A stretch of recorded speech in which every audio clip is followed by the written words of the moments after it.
My name is Honorable Hunter. Welcome to the Infinite Theories Cast. Today's episode will feature Sword Art Online and Accel World. Expect spoilers and a Scarlet Nexus. Enjoy the show.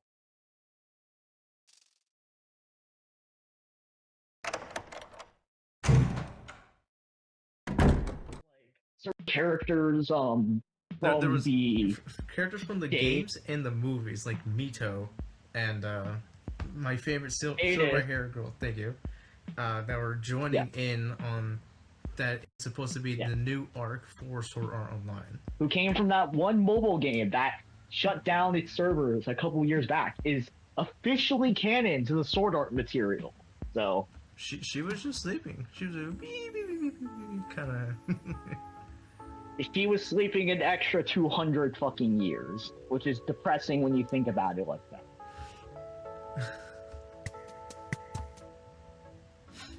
So, the topic that I talked about yesterday was a lot of connections between Sword Art and Accel World, and realizing that, one, Kirito here is actually fucking loaded. Yeah, that was like one of the big discoveries that we were figuring out, was just like, how the fuck was he able to do all this shit with Rek during like season 3 and eventually to the light novel materials, where we're just like, dude, he is fucking loaded. And the statement I'm coming from is that he knows the JSDF. He's got contact with the JSDF. That's the only way he found out about Asuna during the second half of season 1. Then he gets commissioned in tracking down Death Gun. Then this dude gets employed into a company that's secretly run by the JSDF. This dude has connections. So it leads to a character, if a few of you are Accel World people, have you heard of a character named Graphite Edge at all at any point in time? Just asking to who's in the audience. Jim Jam knows, but they don't speak as you remember. Yes. I was actually surprised that Jim Jam was actually here. I was gonna ask, like, damn, did Jim Jam fell asleep again? Well, hello people. So yeah, I've heard of Graphite Edge. There's a theory in the internet that Kirito is Graphite Edge. But I'm not really into this theory. I didn't know that what it meant. How exactly it works, yes. So maybe the Star King that was saved by this guy, the young guy from Res. Not Res. Higa, yeah. So, the Star King that was saved by Higa, maybe that's the Graphite Edge, I don't know.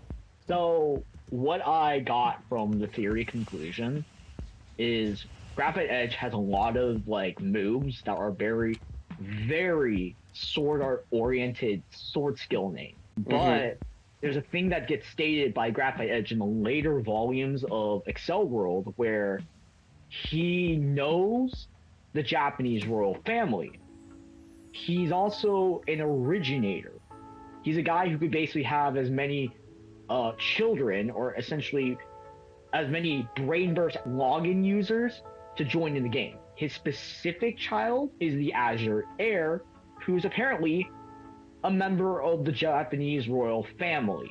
And the thing that makes that like one of the craziest parts of the Kirito theory, and there's a lot of things that I can talk about earlier that was referring to Star King. Kirito knows the Japanese royal family through his connections through the Japanese self-defense force as he gets older. Excuse me, you say he knows Japanese world family? I think I'm not the only one who doesn't know what we're talking about. Maybe some explanation. So, as I said, with Graphite Edge is stated to know the Japanese royal family.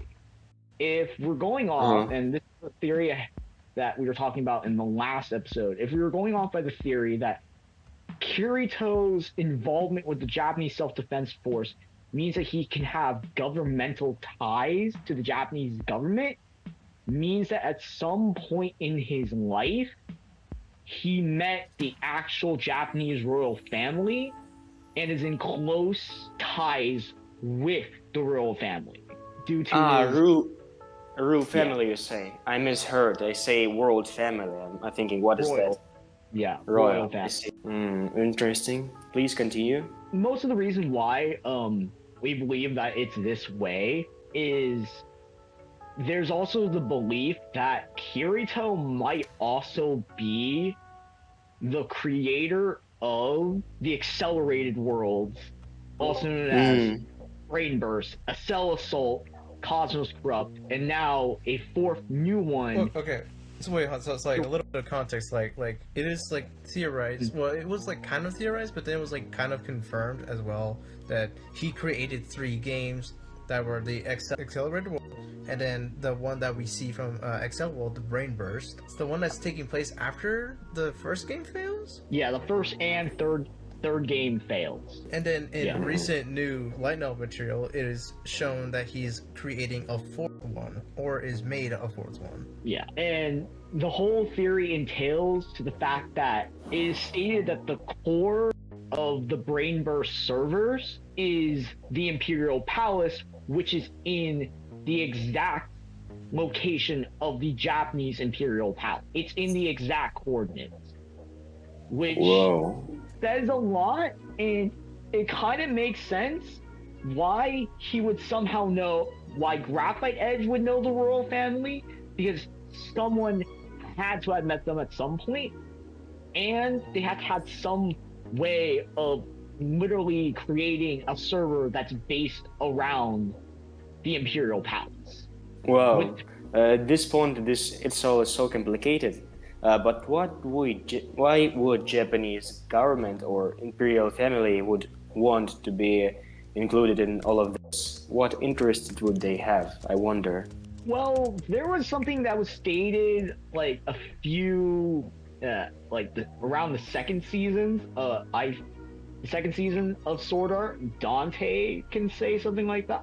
Can say about it. I don't know if it was him that said it or another person that said it, but someone said something of Sword Art. Yeah, around the second season of Sword Art, at the very start, Kirito mentioned something about like the Imperial Palace. I don't know about you, but I think the Imperial Palace is interesting. Whoa. Wait, whoa, don't remember okay, it. so this was like, I believe this was on the first episode when he's going on a date with Asuna, and in like their conversation, he's talking about like he like kind of fantasized or like idealized the royal palace in Japan. Well, yeah, Not they to were be just talking confused about with the Europeans' imperial palace. yeah, they were just talking about the royal palace. Like it has some kind of special infrastructure, like it is cut off out of outside world, but that's it. I haven't heard anything more. They were just talking about it a bit. Yeah, and that was basically where I had like a thought, the establishment of why in Accel World, in the unlimited neutral field, would the strongest dungeon be the Imperial Palace, which is directly stated to be the core of the Brain Burst server. What? Yeah, where it was stated that it's the core. So I usually comb around the Accel World wiki sometimes, and it is confirmed on the wiki that yes, main core server is in the exact location of where the Imperial Palace would be in the accelerated world. Oh, now that's interesting. So it basically becomes this whole thing that I'm jumping places because yeah, I was gonna say this is a bit jumping, but yeah. So like first we were like talking about the facts from like the last time that we were talking, which was completely like 12 p.m. in the fucking morning, or like 12 a.m. Yeah, my in the brain morning. my brain's scatterbrained right now. Because, so we were talking about like all the facts, United Ring, and then and then how like there has to be, or not there has to be, in Accel World it is talked about that there was one massive event that happened that changed the course of how future technology was implementing AIs. Mm-hmm. Yeah. What is this event?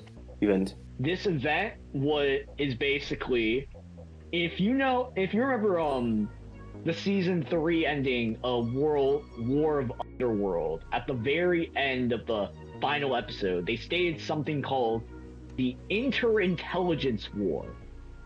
Mm-hmm. Everything that derives in Accel World is the aftermath of what happened in the Interintelligence War. And we believe that war is the war for AI rights. The rights to if AIs should be considered human. Yeah, that's what. Artificial spotlight. And like what my theory was like this was like in a canonical point, this is going to be like the middle ground of where it like splits, like next to United Ring, right where it splits between the SAO verse and Accel World verse, where like people actually had to look at an Accel World during this time. Yeah, but like this like, is where even more crazy shit happens in Accel World, but we're on focus on Swordline at the moment. Yeah. A lot of the stuff that happens in Sword Art leads up to the events that could happen or is happening in Accel World. Unital Ring, the whole concept of Unital Ring being a combination of the entire Seed Nexus games in one world was mentioned in a passage by a character from Accel World. And then a very specific character starts showing up in Unital Ring. This woman named Kamura Shiki.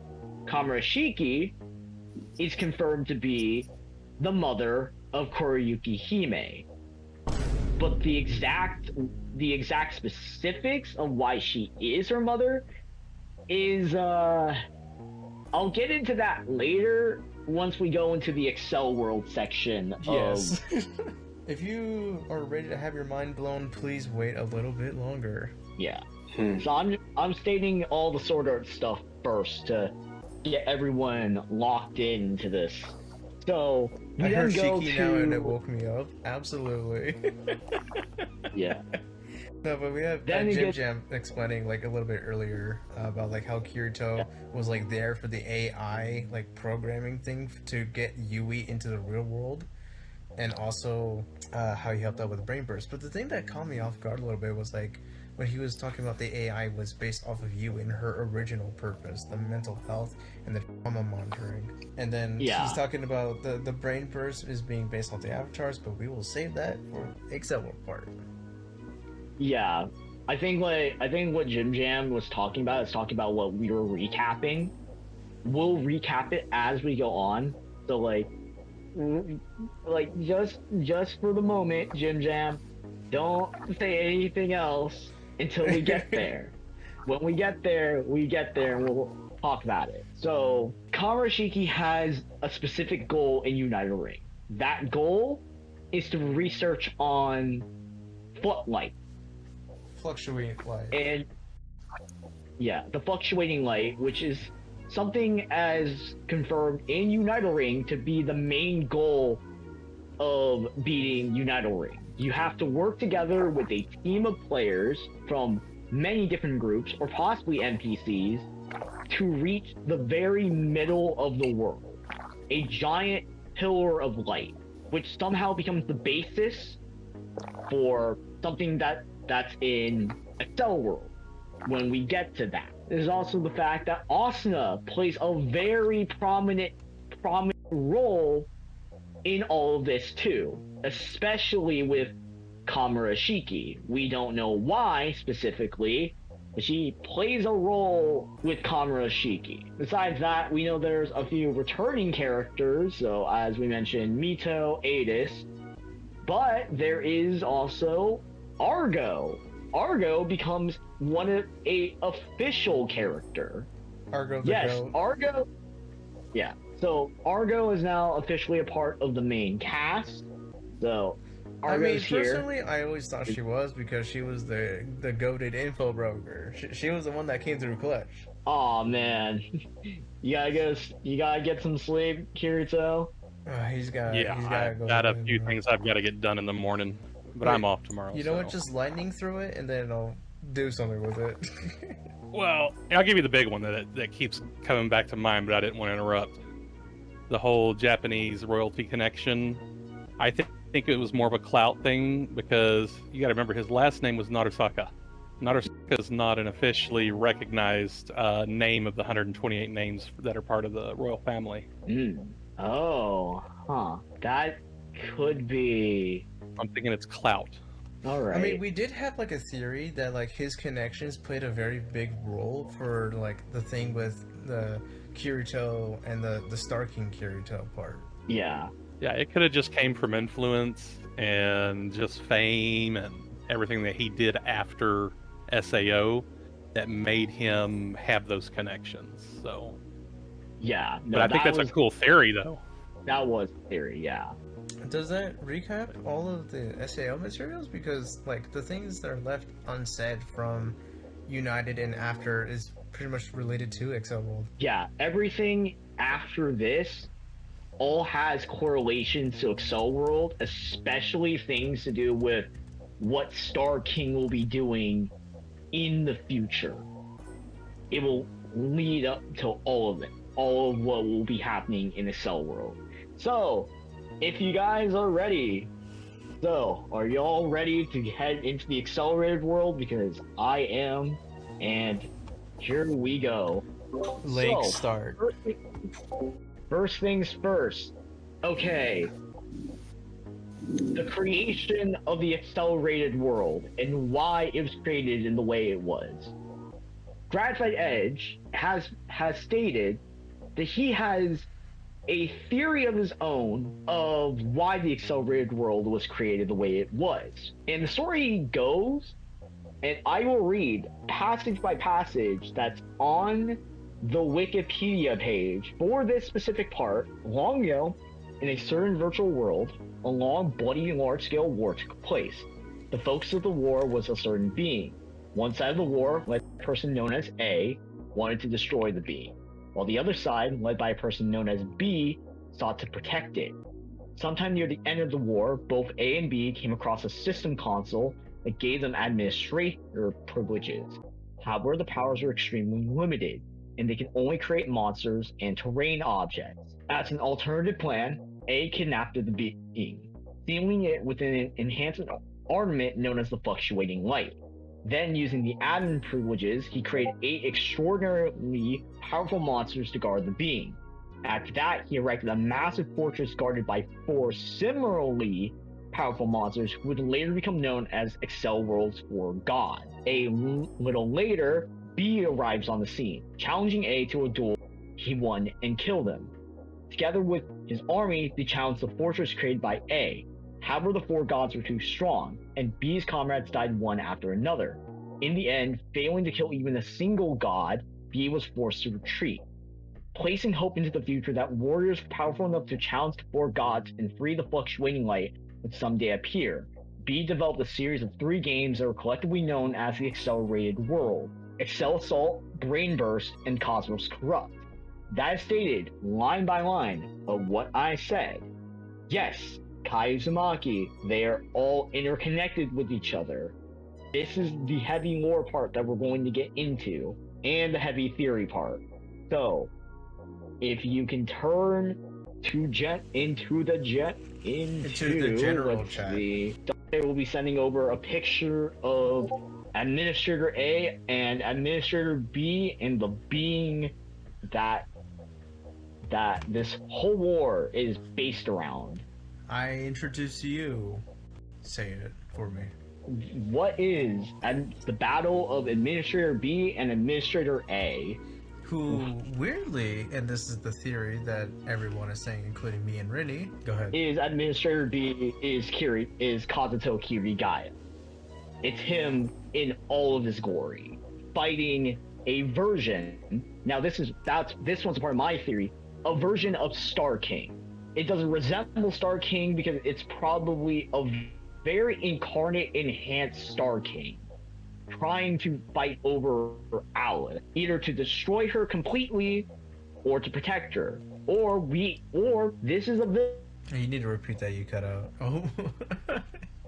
Yeah, we didn't hear you. Bro, he was cooking too much. He had to be cut off.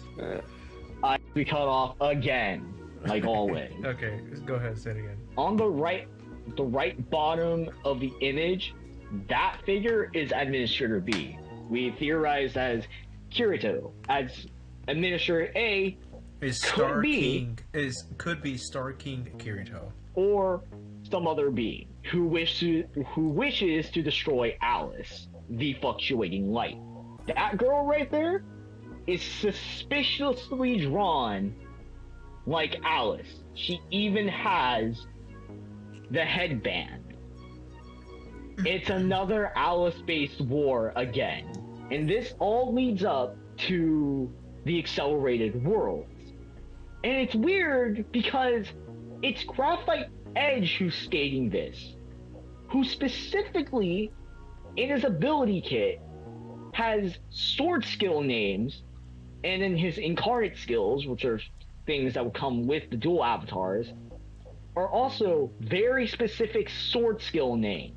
It even starts to be a little bit questioning when we consider the non-canon Accel World versus a Sword Art Online Millennium Twilight game, and we consider the fact that his voice actor is Kirito's VA, but heavily auto-tuned and filtered.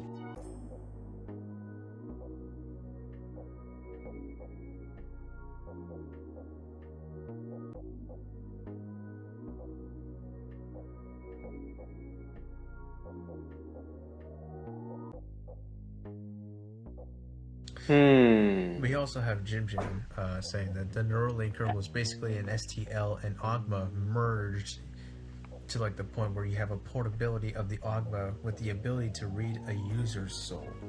That is also going to be a very that we will get heavily into with the Accel World topic as well. Yeah, because we were having some really crazy theories about the whole like the soul user. Yeah, we'll get there when we get there. Just don't ask again, please. We'll get there when we get there. Thank you. Okay. Excuse me. Yeah. It was nice to join you and to listen to you and to talk, but I gotta go. Alright, so have a good time. Real enjoyers. That leads into more Accel World statements that we're gonna get into. Mm-hmm. Now, the theory is Administrator A used a fortress. Now, there's a whole thing in the world of Accel World called the 7 Arcs. They are specifically enhanced armaments that you can get within the world of the accelerated world in the unlimited neutral field zone, which I can conclude is the specific area that surrounds the Imperial Palace in the real world from the dungeon location. I will grab a picture of each of the enhanced ornament and throw them over to Dante, the host, to send into the chat. So when we were talking about the 7 arcs from last night, we had a good person who went onto Google Maps and did like a literal like graph drawing of like how these things are supposed to be connected and see if there's like a single point where this all concentrated. It was like almost like kind of on like the middle point of it was almost kind of on the Imperial Palace in Japan. Yeah. And it was like kind of like wickedly crazy how like all these lines, like even though they kind of look like a mess, it like formed this triangle that's like just slightly off. A triangle, but it's not like a perfect middle in the. It's not like a literal perfect middle that just has the Imperial Palace, but because the Imperial Palace is the closest thing to the middle, it's like that's damning. That's very damning. Yeah. Well, it's also kind of weirdly stated that we keep forgetting about one of the dungeons, but we'll get to the dungeons when after the images are sent in. We'll start with the Impulse. The Impulse, which is owned by the Blue King, Blue Knight, is found in a dungeon in the Shinjuku government building. The Tempest, currently owned by the Purple King, Purple Thorn, was found in a dungeon below Tokyo Station, believed to be the Tokyo subways.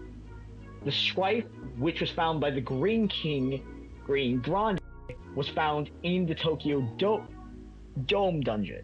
And the Luminary, owned by the White King, White Cosmos, a heavy explorer thing, was found in an enormous maze in Shiba Park, which all seems to have this square-shaped area closing off the Imperial Palace, which the Imperial Palace contains the last three: the Infinity, the Destiny, and the Fluctuating Light. It seems that to get the Infinity and the Destiny is that you have to find them within the area of the Imperial Palace. But the Fluctuating Light exists within the Forbidden City zone of the Imperial Palace. Some real, way deep into the palace. You have to get there, which is nigh impossible to get to. One of the believable theories on why it is the way it is because of something called the SS Order, which is a hacking device that can hack almost all of the brain bursts except the brain burst system.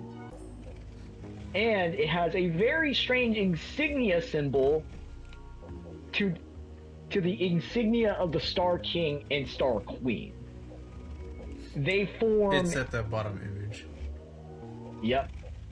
It forms a rhombus, or a rhombus shape that basically encloses the Imperial Palace. And the believable theory that I have now because of it, that is what composes of the unlimited neutral field, or the deeper unlimited neutral field. To get there, you have to basically open a gate, which was shown a few times in Accel World. The guy yesterday that we were talking to had a theory about the Shimatori gate, if I remember correctly. That was kind of yeah. It. And how it was how this was the first example of the original gate, the first gate. And we kind of he also kind of pieced together, it's maybe if the Shiba maze is part of what that gate is supposed to be. It's you have to go through this really complicated process just to get through the first gate, which is how you enter the dungeon. Yeah, you have to enter the unlimited neutral field, which we guess was the maze. Yeah, but I mean, all you have to do is just hit level 4. You have to hit level 4, but those dungeons are supposed to be ridiculously hard to get to fight in, especially the Imperial Palace. So why specifically the Imperial Palace? It all goes back to what Kirito had said about the Imperial Palace. Apparently, the security system of the Imperial Palace is so airtight that it's basically own computer server that closes off from the entire world. It's so airtight that no one can get inside. So this is my additional theory, is that the theory is Star King used that specific memory and created an impenetrable dungeon on top of the Imperial Palace. This is where we start cooking with the crazy theories that we are going to get into now. So then the theory, and it all goes back to the whole thing of why Kirito is loaded, because if he is Graphite Edge, that confirms the reason why he knows of the Imperial family is because he needs to have the access to the Brainburst servers, because the Brainburst servers are actually within the Imperial Palace, the legitimate Imperial Palace. The Imperial Palace serves as the literal server for all of the accelerated worlds, except for the Avatar worlds, where the neural network. So Kirito has tasked basically young children, teenagers, to fight a war that he did manage to stop, but he couldn't save Alice. He's tasking a bunch of children to try to save Alice. Because like this was like your theory, just like because he alone is not enough anymore, he now needs to recruit what you said, the next generation of his people. Like people that can function like him, even to like a small degree. Because like you said, this is the impossible dungeon, the royal I almost said royal pass. The royal pass. And well, oh yeah, we did forget something. The talk about incarnation. We forgot about that talk. But before incarnation, we gotta roll it back to Kuriyuki Hime and why she is an integral part, beside sharing a very unique birthday. Yeah. And I want to say quickly, Shiki said Kirito also stated that planes don't even fly over the palace. Yeah, thank you. So, to Shiki, and for your now character namesake, Kamura Shiki. Kamura did something. And this thing happens at the very late end of 2020. She does something that is basically unethical as hell. It is the highest level of war criminals, and then multiply it by cancer. By cancer, yeah. Kamura Shiki, what she did was, well, we find out that she had a child. Yeah. That child, as I can't send the image of what she looks like, but I will be sending it to Dante. Please include her name on it too. So, and I will send the picture of Kamura Shiki so people know what she looks like. There's a very scary resemblance when you see it. No, it's completely fine. No, we'll run with the jokes that Kamura Shiki is your namesake. So, the person in the Discord actually looks like this person in the image. Yeah. This is Kamura Shiki. Well, a younger Kamura Shiki. We believe at this time she's at least in her early 20s. Oh, it is most definitely early 20s. Kamura Shiki, somewhere around the around the later end of the 2020s, she has her first child, Kuroba Enju. Then that's when she starts the unethical experiment. She takes her egg from her ovaries, inseminates it with a sperm cell in a test tube container, and grows a baby. But then, for some reason, it's put into a box that looks very familiar that we saw in the World of Underworld. Yep, in a very similar box. And what she does, what it tells us, basically. Yeah. And what she does is she removes the soul of the baby and replaces it with the soul of a newborn artificial footlight. She specifically coded with the date with this code. You are not hearing this wrong. 20-32930. September 30th, 2032. Corey, and the peculiar thing about this, she was already a healthy fetus by the time. She was kept in the tank for 4 extra months to specifically be born on Asuna's birthday. As I was going to say earlier, with the Kamura Shiki, you can see a very iconic hair in the background from her. And that is awesome. That is Asuna. And this basically just kind of go to show she has this weird affectionate state it's not exactly clear if it's affectionate, if it's jealousy. Like, this is where I was having my rumors about like what position does she have for Asuna? Because it is clear that there is a massive impression of Asuna onto her, even the way she has her hair as well. Yeah, and it gets crazier because her company is stated Kamura.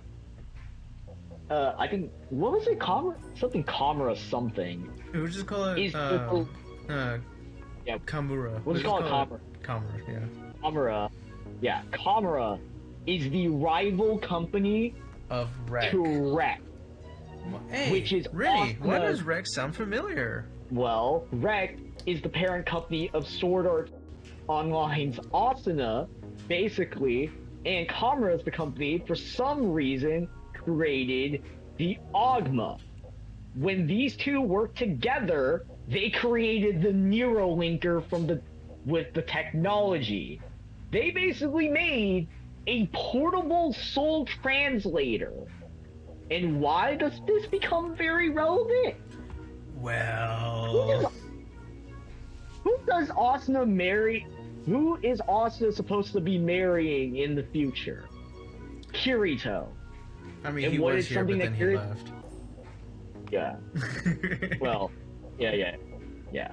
But what is something that Kirito has stated at some point? He wanted to make a portable soul translator, which meant he actually worked on the Neurolinker. And if we go back to Graphite Edge, there's a thing that's stated as a part of Graphite Edge, he's known as an isotope. Basically, the original brain bursters. The original accelerated world users. That means, if the theory stands true, Graphite Edge is actually fucking Kirito.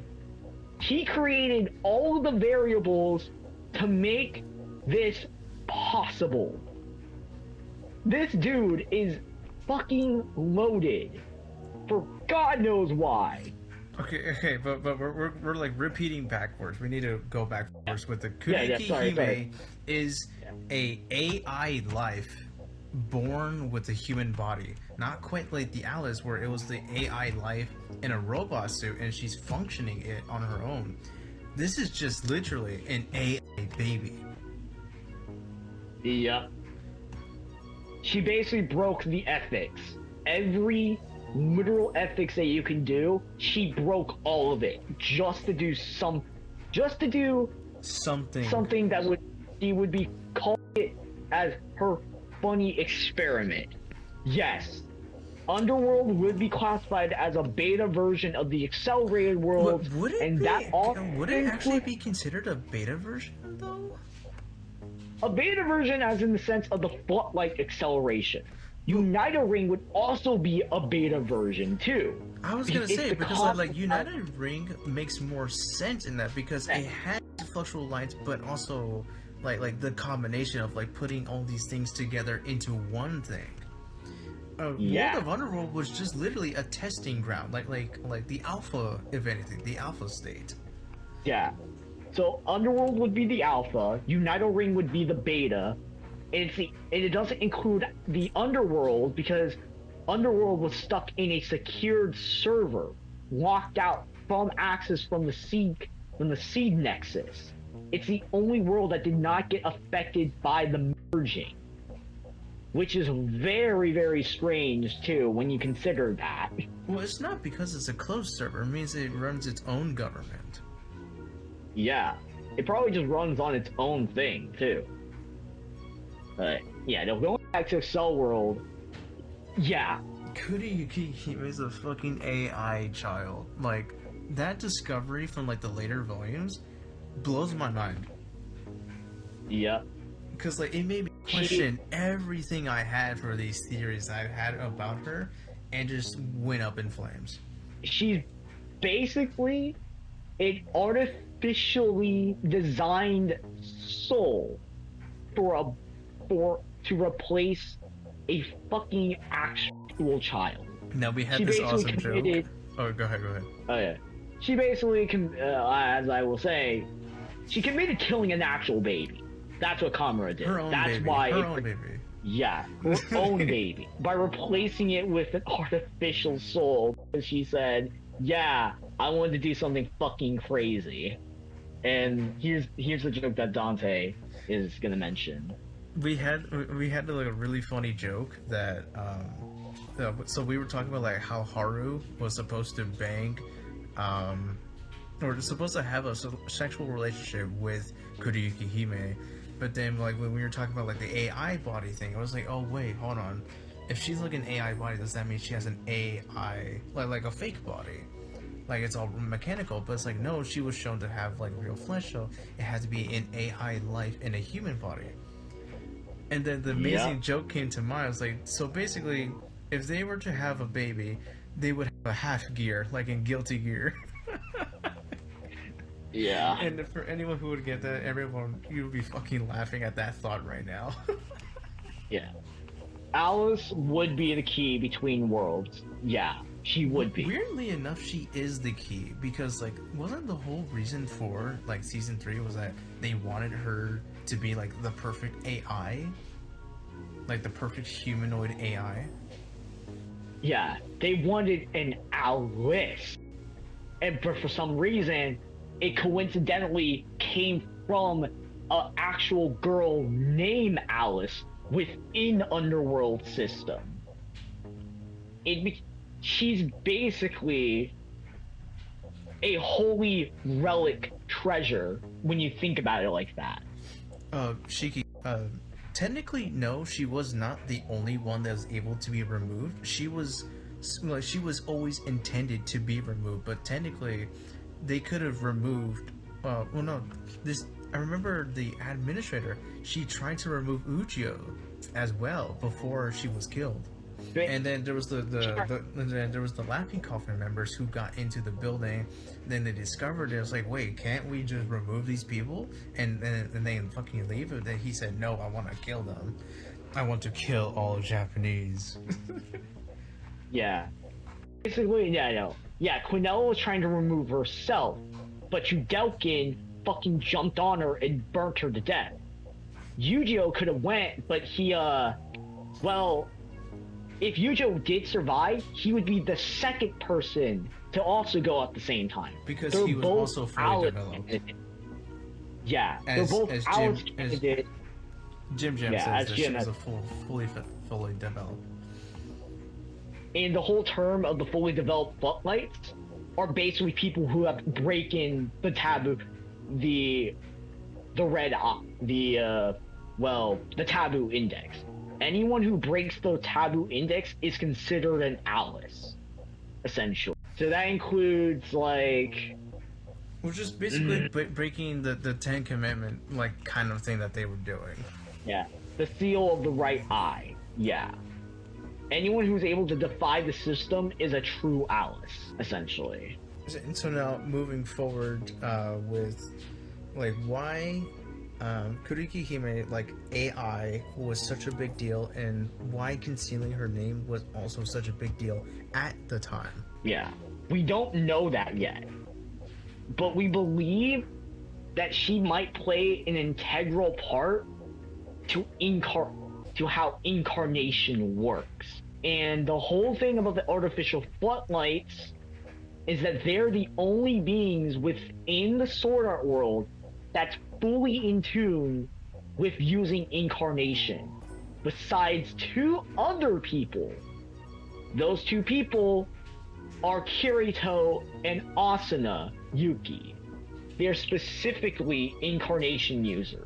We've had examples like dating all the way back from like season 1, where like we had theories of like basically like Kirito's golden eyes is him using like an early development of an incarnation, which we went a whole completely different thing on, and that would take way too long explaining how crazy we were thinking about that. But basically, Kirito had the golden eyes when he come back from the death, using the incarnation theory. I have a different theory about like him coming back to life for a moment. And then there was the one before that where Asuna broke through the paralysis to throw her body at Kirito to save him.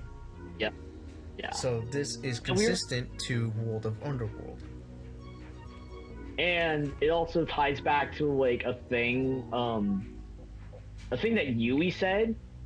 Yui specifically said, these two specific players, ever since she's been watching everyone, are happy.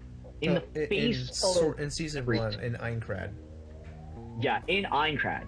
Out of everyone that was suffering, there's these two people who are just happy.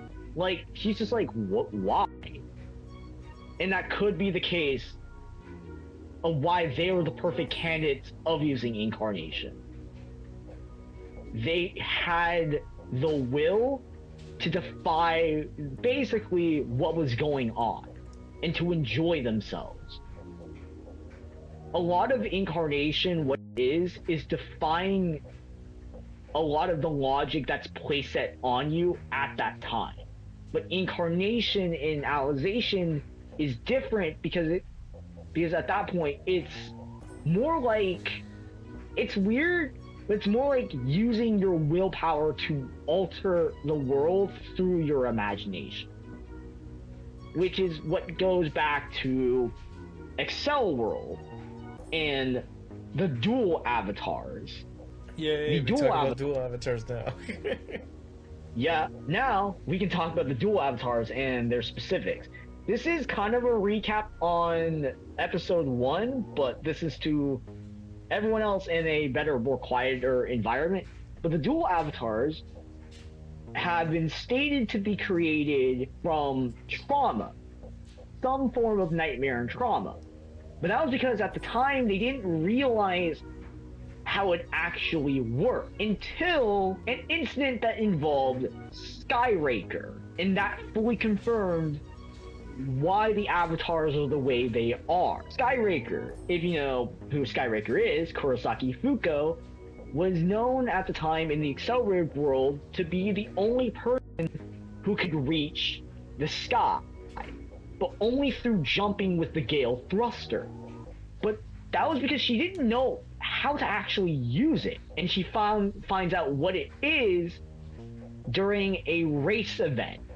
There's this event where all of the Accel World had to compete and get this specific item through a race. So Silver Crow flies Skyraker up into the sky, all the way into orbit, literally like the edge of the atmosphere.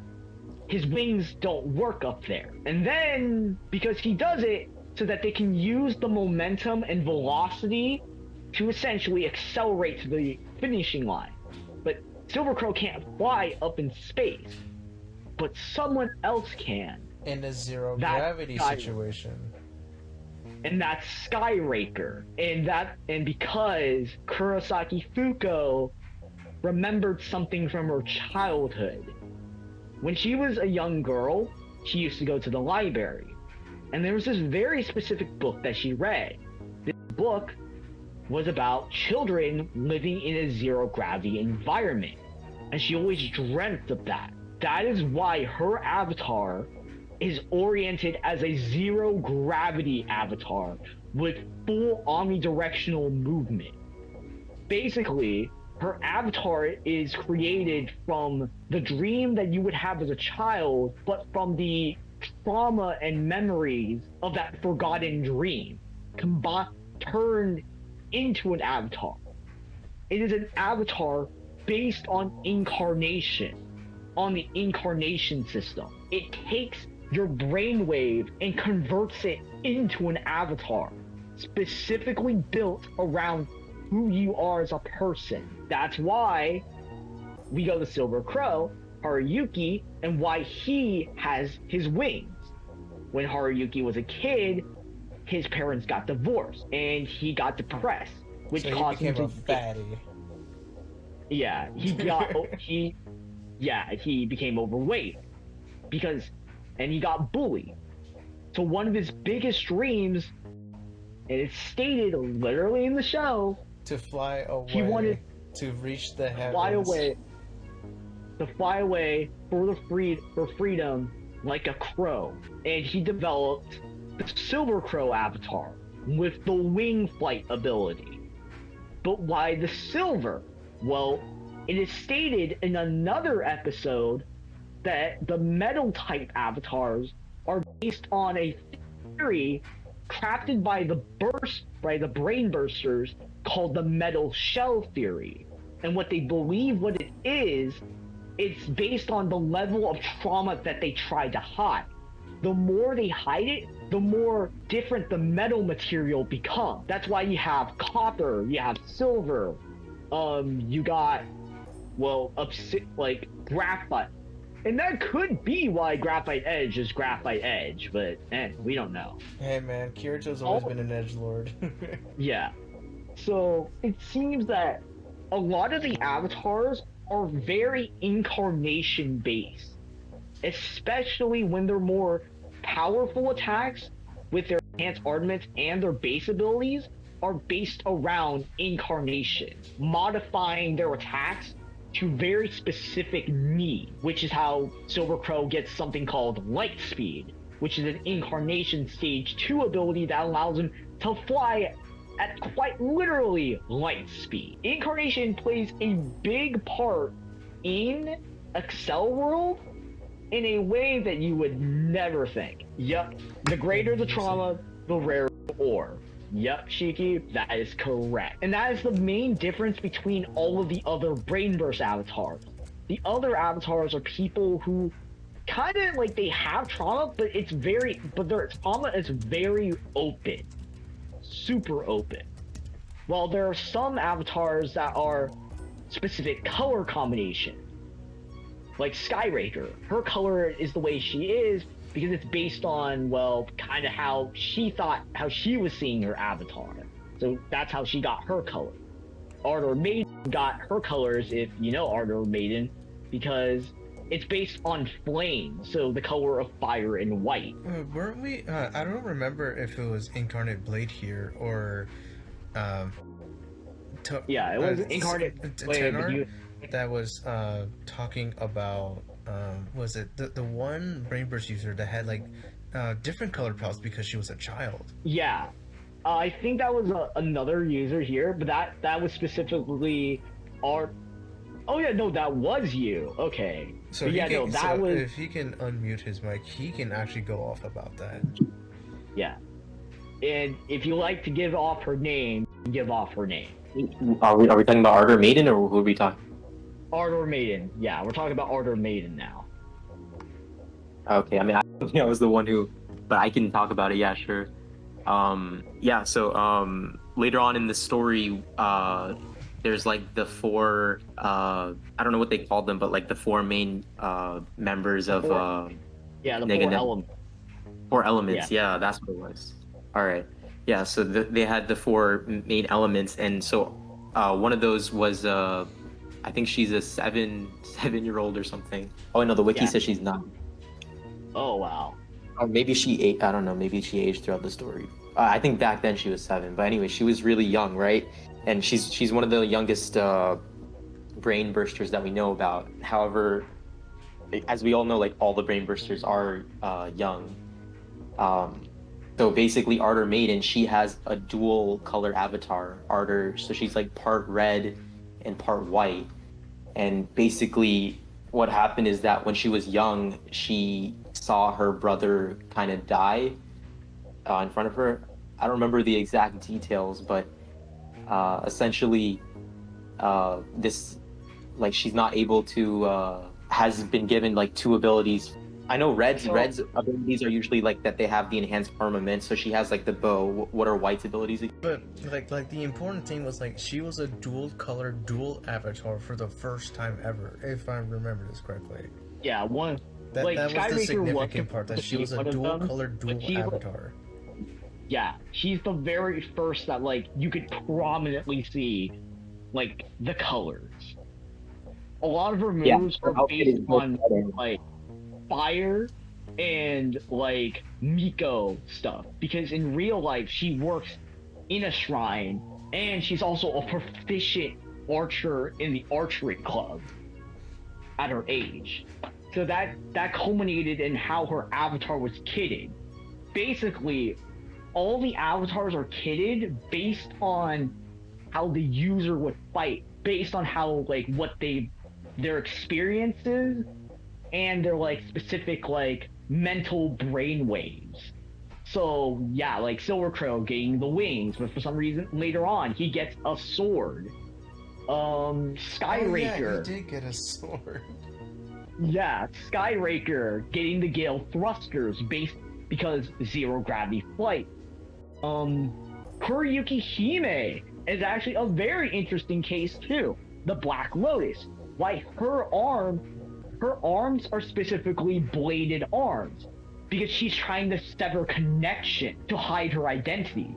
Haruyuki is the first person in so many years that she's able to establish a connection and decides one of her incarnate skills is to temporarily, for only a few seconds, change her bladed, like the ends of her bladed arms into hands for only a few seconds. Yeah.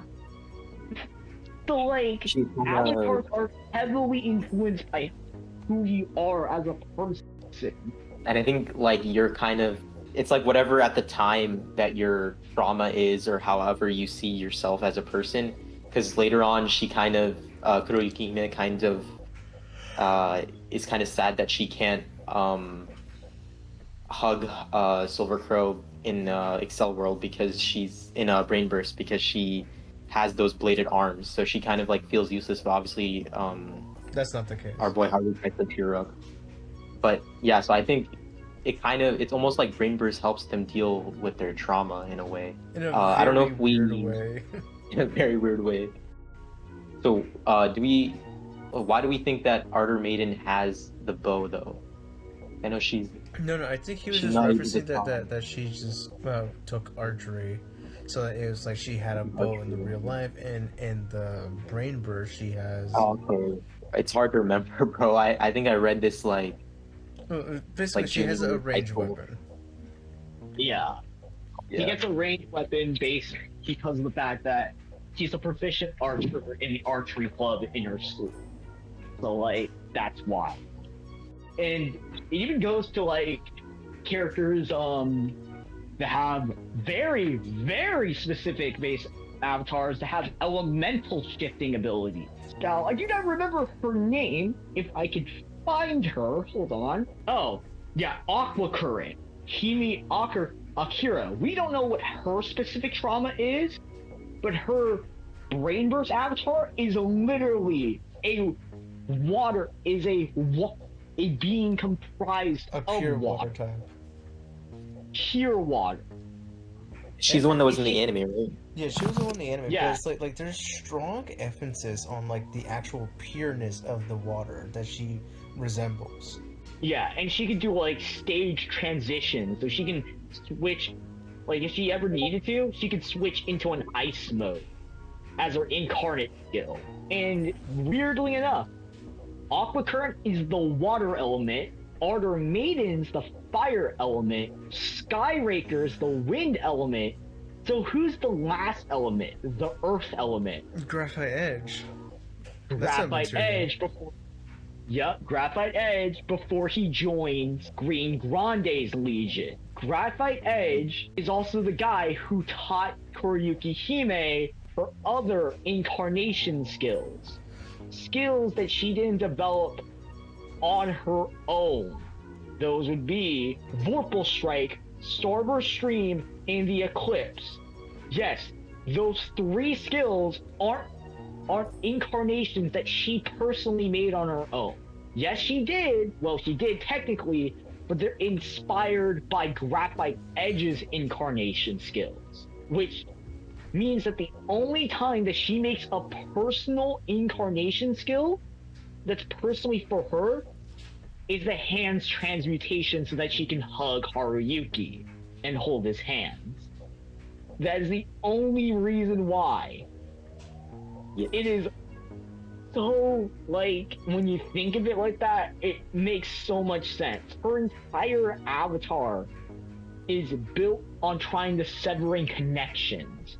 And then we go to, like, her sister, Kuroba Enju, the White King, whose entire avatar abilities are to connect people, but forcibly connect. She has healing abilities, resurrection abilities, yeah, which fits that they're complete total opposites of the spectrum. Kuroba Enju and oh yeah, no, yeah, and we'll get to Koruyuki Hime's actual name. Koruyuki Hime's actual name is Kuroba Sayuki. Yeah.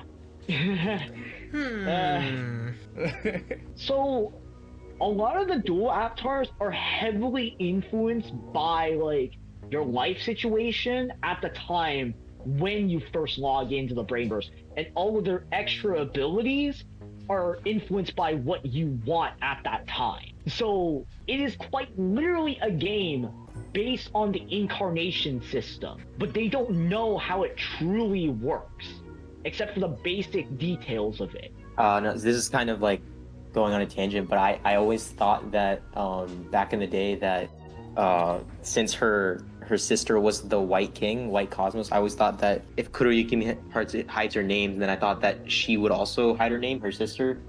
I can't remember her real name. But, I thought that she would be named like Kuroyuki Hime. I thought that she would be going by that. Yeah, but she doesn't openly hide it. She literally just says, yeah, no, I run a fucking club at my school. Haruyuki, you're going to join my legion forcibly until you can save your legion, because she basically trapped all of Nega Nebulous in a very specific area. She's basically forcing him to work with her. She is a total bitch. So did we get to artificial fuck life yet? Yes, we have covered a lot of those bases. So we have pretty much covered all the facts that we know of as of now. And this crazy series that we were discussing, we can compile it into this right here. Right here? What are you? Like somehow the 7 levels are all connected from like the unlimited world. Like when the other guy Tormentor or whatever, sorry to say your name like that he was drawing a map of the physical location, how we got the triangles. We discussed a little bit about that earlier, but we weren't talking about why each places were significant other than the first one. Mm-hmm. Oh yeah, I did want to talk about that yesterday. It was like here, let me pull up like the map. What are they? The 7 arcs, right? Yes, the 7 arcs. I guess it isn't really like super important, but I just thought it was fascinating how and there was like must have been a reason why each one was like placed in each specific location. Like why was the Strife placed in Tokyo Dome or Impulse inside of Shinjuku Government Building? So I was just like thinking about it, and so with the Impulse, right? It's supposed to be a sword with like absolute offense, right? That's the Blue King. Yep. Yeah. Yep, that's the weapon of the Blue King. Absolute offensive capabilities. Yep. So what I was thinking is that apparently Shinjuku Government Building is like the apparently like the JGSDF, like the Japan Ground Self-Defense Forces, are like in Shinjuku, the government building. Oh. I was thinking, okay, that must be why they decided to place Impulse inside of that place. And if we believe that Kirito created Brain Burst and the other potentially 3 games, then perhaps like that's some sort of connection that he had like with the JSDF before, and like that's why he decided, oh, let's place it there. The Tempest was found in a dungeon below Tokyo Station. It has very strong lightning attacks. So I was thinking that had to do with like there's like bullet trains in Tokyo Station, right? Because it's the subway, so maybe like the spear like going really fast, or the spear like shooting lightning almost represents like the speed of the train. Oh, okay. Well, we get to the Strife. Strife is a great shield possessing an ability called Double Payback. It absorbs any damage the Strife takes and inflicts twice the amount on the attacker. However, there's a limit on how much the Strife can absorb, after which it will shatter. It's found in the Tokyo Dome. For that one, it's kind of a stretch, but I feel like maybe the dome represents some sort of like shield or defensive aspects. Like maybe you guys can, if you guys can think of anything, I'm not sure exactly. Well, Tokyo Dome is an iconic dome stadium that hosts baseball games and other sporting events. So it is like a security guarded event kind of thing. They have like evacuation. They can use it for like an evacuation center for like earthquake and stuff. Yeah. So that could be like sort of like the correlation with absolute defense. Yeah, and it's also a place like very well known for boxing, kickboxing, martial arts, a lot of different things. Yeah, no, it fit. Okay. I think that's as far as I got, but let's try to figure out the other ones. Well, the Luminary, which is a crown and a scepter, with the scepter possessing the ability to take control of any enemy the crown is equipped to. The ability can cancel in two ways: destroy the crown or nullify the user's ownership. The scepter can be loaned, but the possessor of the crown maintains ownership. It was later modified by Black Vice to have heat resistance, found in an enormous maze in Shiba Park. We don't know where the specific maze is in Shiba Park, unless that it's a maze that's within the unlimited neutral field, with how the context of, well... Shiki is bringing up an interesting topic. I'll say it after your sentence. The Luminary can take control of things. The Infinity, owned by the Azure Heir, aka Graphite Edge's child, is a sword with the ability to infinitely increase the damage it can deal on the first strike after being unsheathed, while being inside its sheath. It was enshrined within the castle. The Destiny, previously owned by Chrome Falcon. It is an armorer with the ability to heal its wearers when they inflict damage. It was enshrined within the castle. It became the Disaster after you used Incarnation to fuse it with another enhanced ornament, Starcap. However, Silver Chrome managed to separate the two ornaments, and they are currently seen in Chrome Falcon and Saffron Blossom's former residence. The Destiny is adaptable and molds itself to fit the wearer's attributes. Then, the Fluctuating Light. Located in the center of the Forbidden City inside of the castle, the core of Brainburst 2039 central server, is a nigh impossible to reach due to numerous god-class enemies having spawning points near it. It has been theorized that the true aim of Brainburst is not to reach level 10, to obtain this arc. But yeah, that one's like kind of obvious that why they would put the Fluctuating Light in that area. Yeah. Now, Shiki, you make a really good point on that. Talking on the ability, about the abilities sounds like Asuna, Leafa, and Sinon during the Underworld, which I thought was like, damn, okay, I see what you're cooking. Oh my goodness. Wait. Because, okay. We're talking about like the significant people and how they would like probably also, or like in another interpretation, how they would represent this, these areas. But here's the thing, taking the idea of Asuna, Leafa, Sinon, like the majorly important people to at least Kirito, with the idea that he made this, who were filling in the rest of the 3 spots.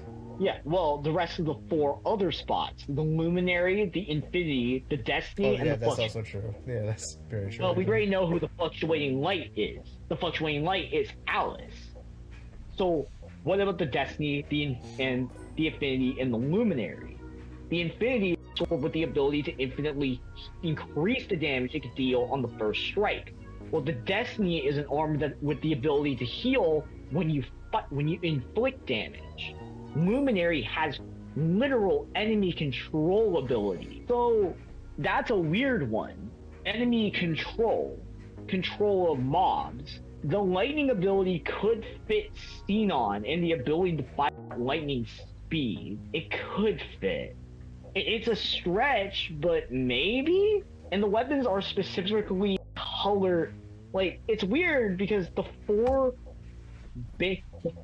based ones, the Impulse, the Tempest, the Strife, the Luminary, and the Infinity, are in the color codes of the specific king.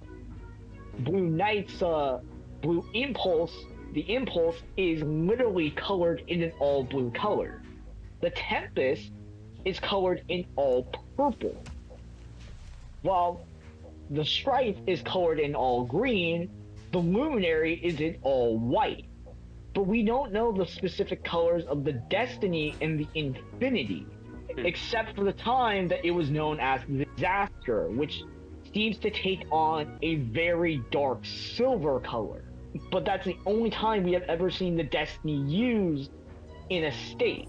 We have never seen it in its true color code. And we have never seen the Infinity in its true color code. But eventually, we get to see the Infinity in its true color. We do actually, through the Azure Air, who, when you look at his avatar, he actually does seem to, I'll send it over to Dante, but Azure Air, he really resembles a person from the royal family. He really does, with the way his avatar is built and shaped. Hold on. I want to backtrack a little bit with when they were talking about Sinon with the sniper. Yeah. Going back to like the when we had like a theory about Sinon being an incarnation user. Yeah. Okay. Yeah. But also... it made me think back even more. Just like during the tournament, the BOB tournament, when she was like at a building and she was like facing off with Red Eye Zaza, did she fire? Like she did fire a bullet with no scope, right? She literally did it with like kind of like her intuition. She and mind, blind right? Would you say that would be like an early version of a proto incarnation before World of Underworld, where she transformed her bow into her signature Hecate. Oh my god! Because there was a whole theory that we were talking about on the first episode, where Kirito and Asuna, being the original proto incarnation users, affected the and Klein. I think Klein became a proto incarnation user because of Kirito being in the area. And why is that? The Red-Nosed Reindeer episode, where he soloed Saint Nicholas. Well, he soloed an event boss, basically. And he soloed an event boss that he was supposed to die. Yeah. He did it as a suicide attempt. He wanted to die in that fight, but somehow didn't. Why? Well, with how Proto-Incarnation was stated, it's stated as overpowering the system by breaking the code, by essentially overwhelming it with your emotion. He was so overwhelmed by the death of Sachi, wanting to die in that moment. I'm going alone, and I'll probably die alone. No one will see me. That while using the dual blade sword skills in that fight, actually managed to survive killing Saint Nicholas. No, I dispelled that he couldn't have the dual sword skills, because when he in the episode with the Blue Knight Demon, he specified saying he only got that skill 6 months ago. It has already been over a year. Oh, okay. Let's see. Let's check when Sachi died. Well, let's check when Sachi died, because she mentioned that she knew that he had the skill. No, she saw it in his inventory. No, she saw that he was like level 40 or something, like he was a higher level. Yeah, but she probably also saw another thing too. She saw another thing, alright. Oh god, okay. Well, let's check. Okay, Sachi's death date. I'm gonna switch devices here. So, Sachi died on June 22nd, 2023. So, okay, let's take that. So, June 22nd. Now, let's go to, when was the day of the Gleam Eyes boss? When that was... I posted a chronological order time, but I don't think it has that. Okay. Yeah, the Gleam Eyes was destroyed on October 18th, 2024. So, okay. Well, we have to factor in... If we're factoring in the months, okay. Let's see. So for a whole year, 2, 3. there's no way. Ain't no way. There's no way. Wait, did you? Ain't no way. Is it? No. No. Okay. I said that my theory was like he had the dual wielding sword skills later. It's just like you said, like he survived an improbable event. Yeah. Well, okay. Let's consider the date of the Nicholas fight, though. So was the Nicholas the Renegade is a boss that spawns specifically on Christmas Eve. So that's December of 2023. So if we're going by October, well, we have to backtrack. So one, two, Wrap up this. There's something. 5. Yeah. So, that is very okay. But there is some. Okay, hold on. I need to check. I need to. Anyway, so basically, the first people to use the incarnation system were most definitely in order Asuna, Kirito, and Klein. And the second season, when I was thinking back to the incarnation theory, did Sinon have a proto incar when she had no sight, but she was still able to graze Red Eye Zaza? And then that would explain how, like, she was able to build up enough incarnation to transform her bow into the Hecate to kill the douchebag. Okay. So you remember the 6-month thing, right? Yeah. I just checked the Sword Art Wiki on the trivia page for Dual Blades. It stated that he discovered the skill a year before the battle with the Gleam Eyes. Wait, what? Yeah. However, he did not know the conditions of how he unlocked it.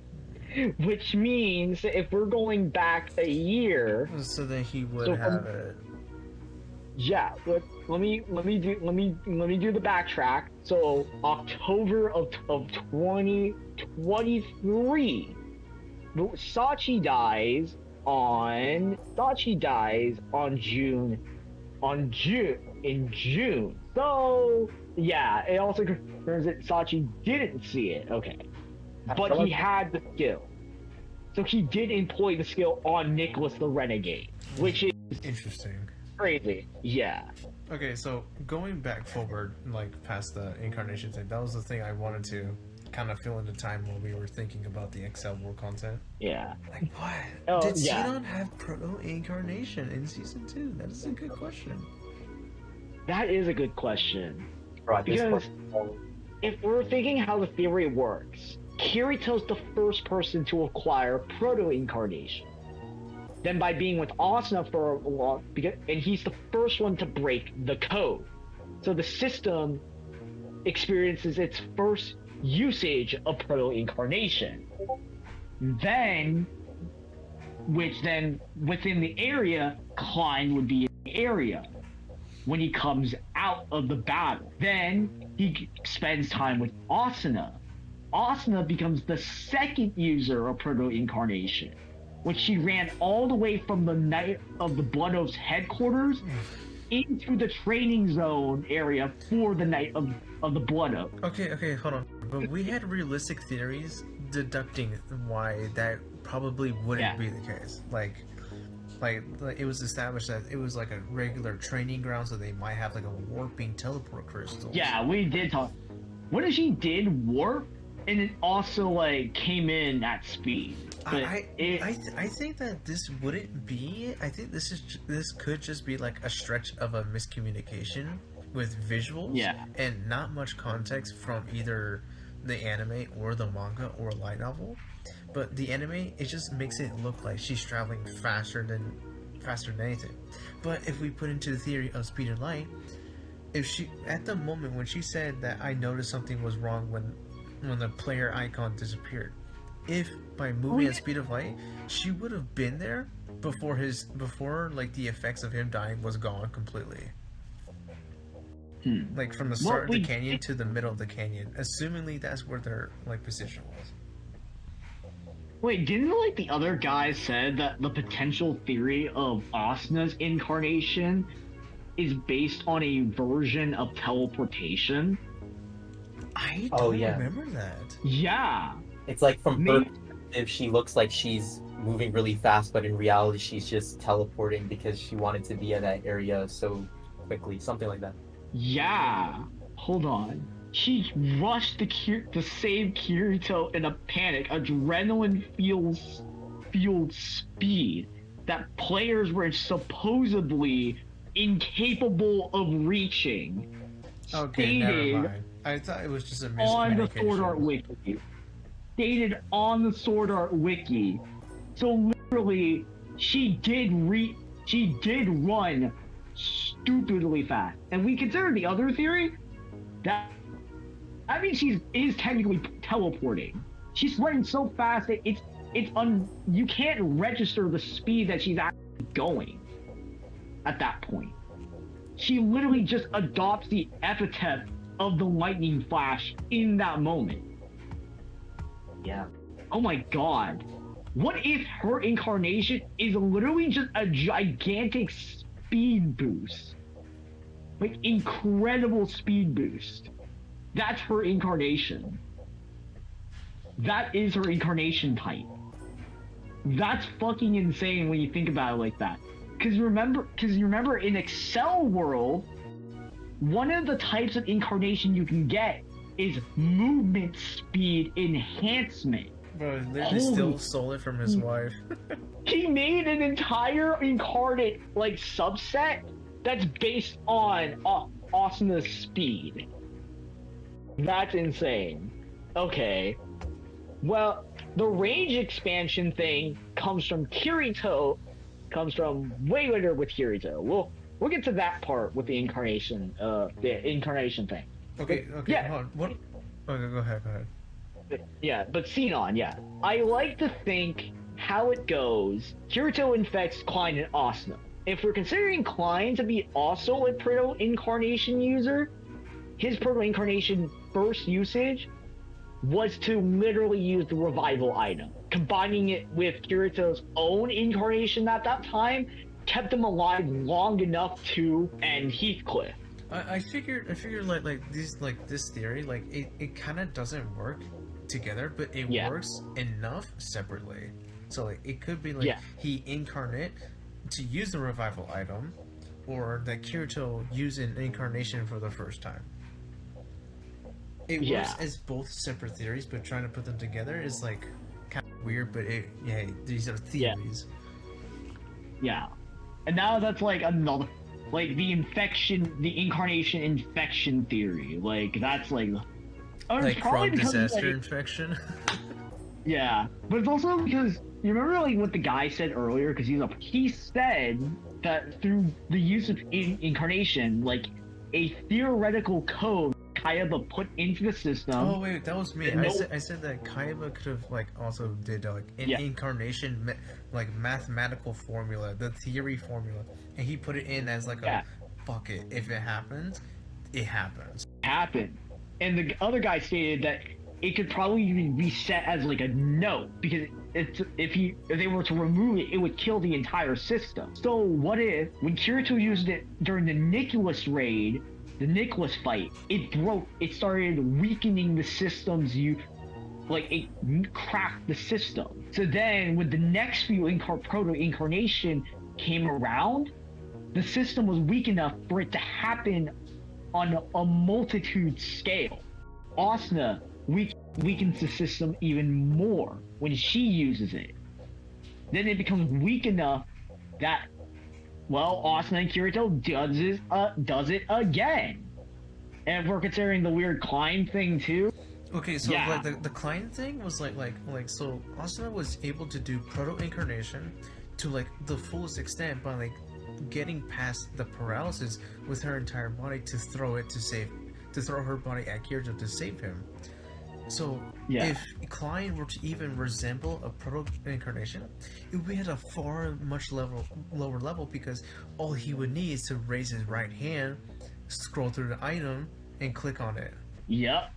And that, it would require a far less proto-incarnation, but that would make it even more possible. yeah, she weakens, like, she makes an opening weakness. Enough that, like, Klein didn't have to use too much of it. And then, well, the Xenon part. Now, Xenon using incarnation. Well, we heard that she's a good shot, but blind shotting like that, yeah, but blind shotting like that without the scope is damn near impossible, especially we saw from her point of view, sorry to cut you off, but we saw from her point of view that she had no green circle, she had no line. Yeah, no line, and she still made the shot to destroy the rifle, which is basically impossible in a normal circumstance. So, and if we're considering the weird incarnation infection theory, then Kirito being around Xenon long enough allowed her to also use a version of proto-incarnation. To believe in herself enough to actually use her version of proto-incarnation, which is all based around, like, her main weapon of choice, the Hecate, literally. So, damn.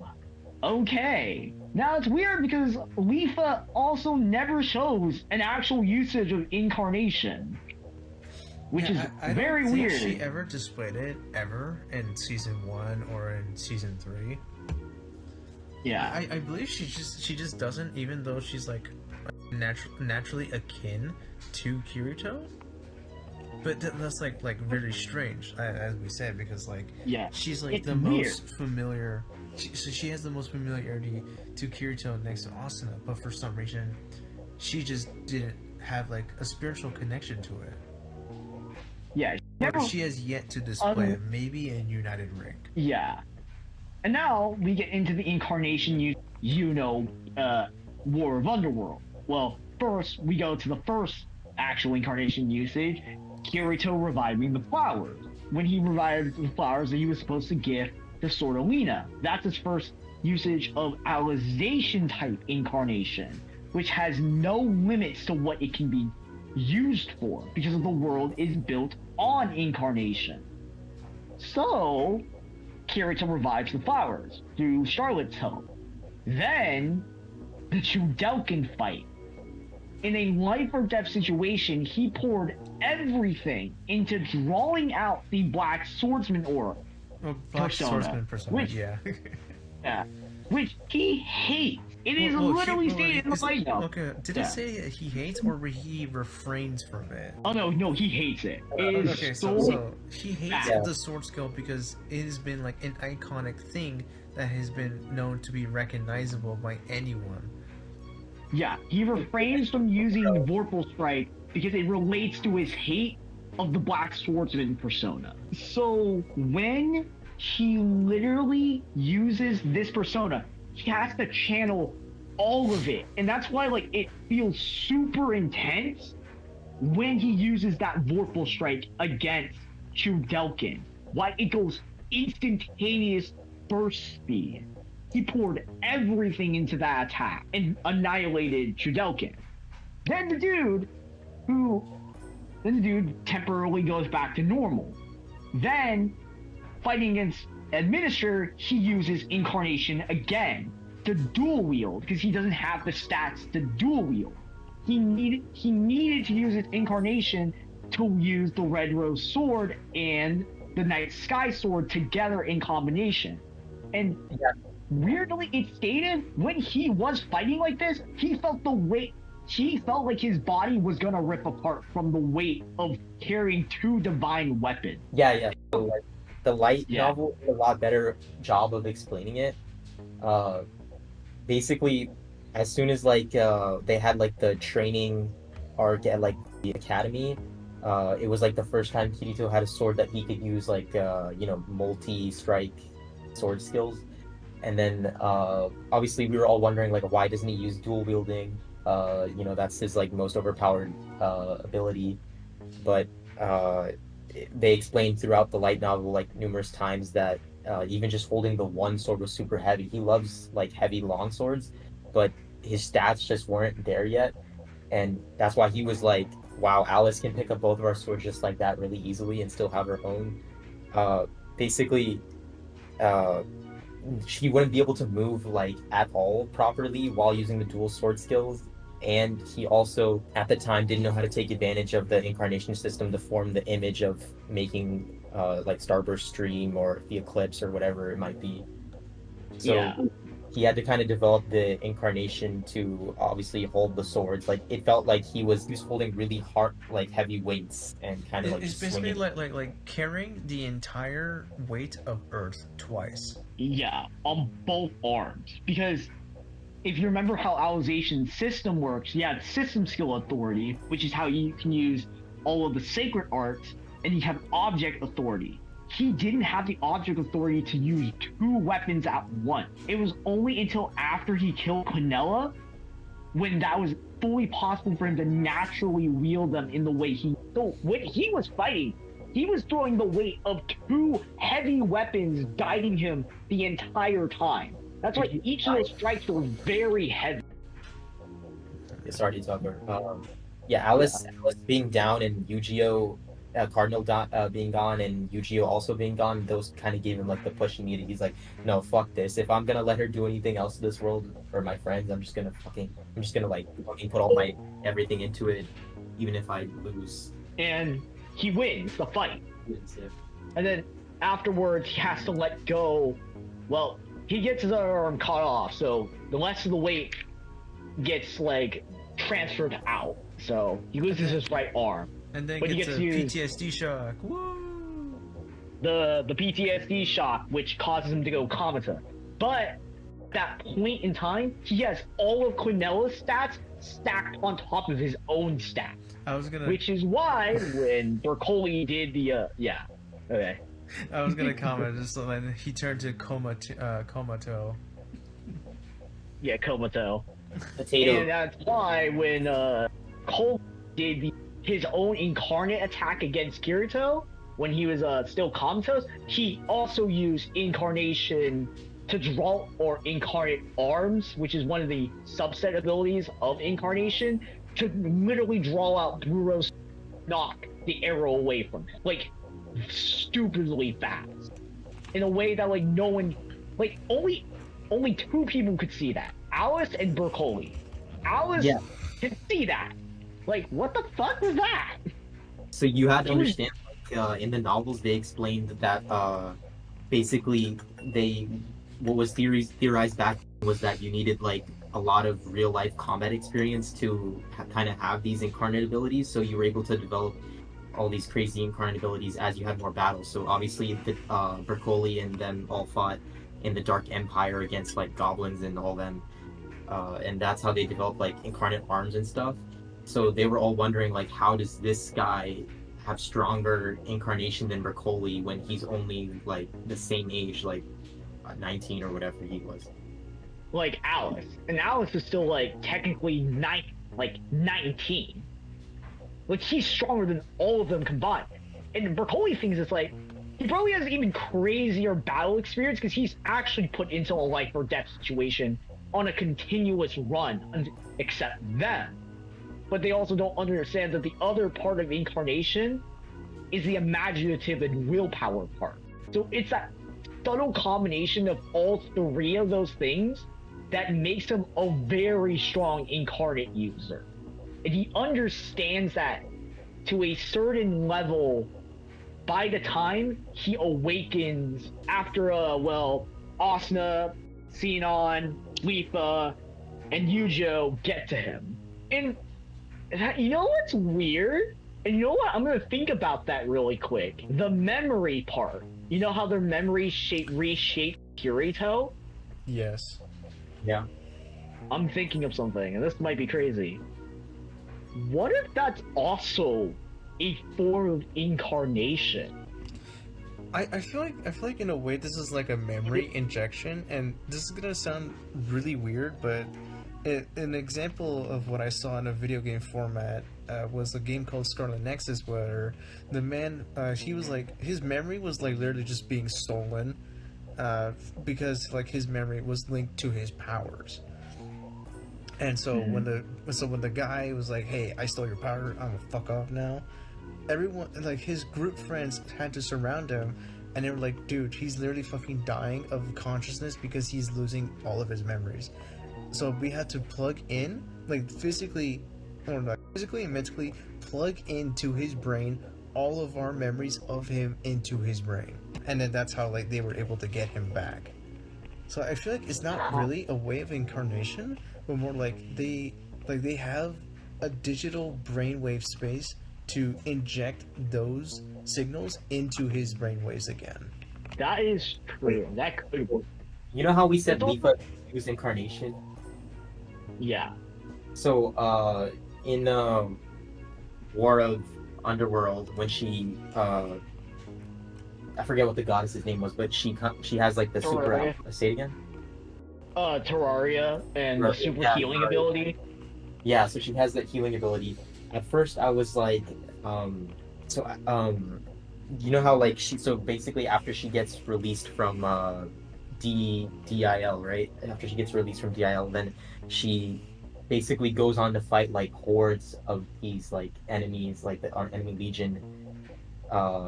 At first I was like thinking maybe she she it was said that like she went so hard that like even though she could keep healing, she just couldn't withstand the pain, and then she like logged out while she was like just down. But then I went back to the anime just right now, and then I saw that she was like what helped her like keep the will to fight was like she was like, I'm Kirito the Black Swordsman's sister, so he could withstand this. I definitely need to. Oh my fucking god! She's Actually, another. Right? So she's another. Purple strike. Yeah.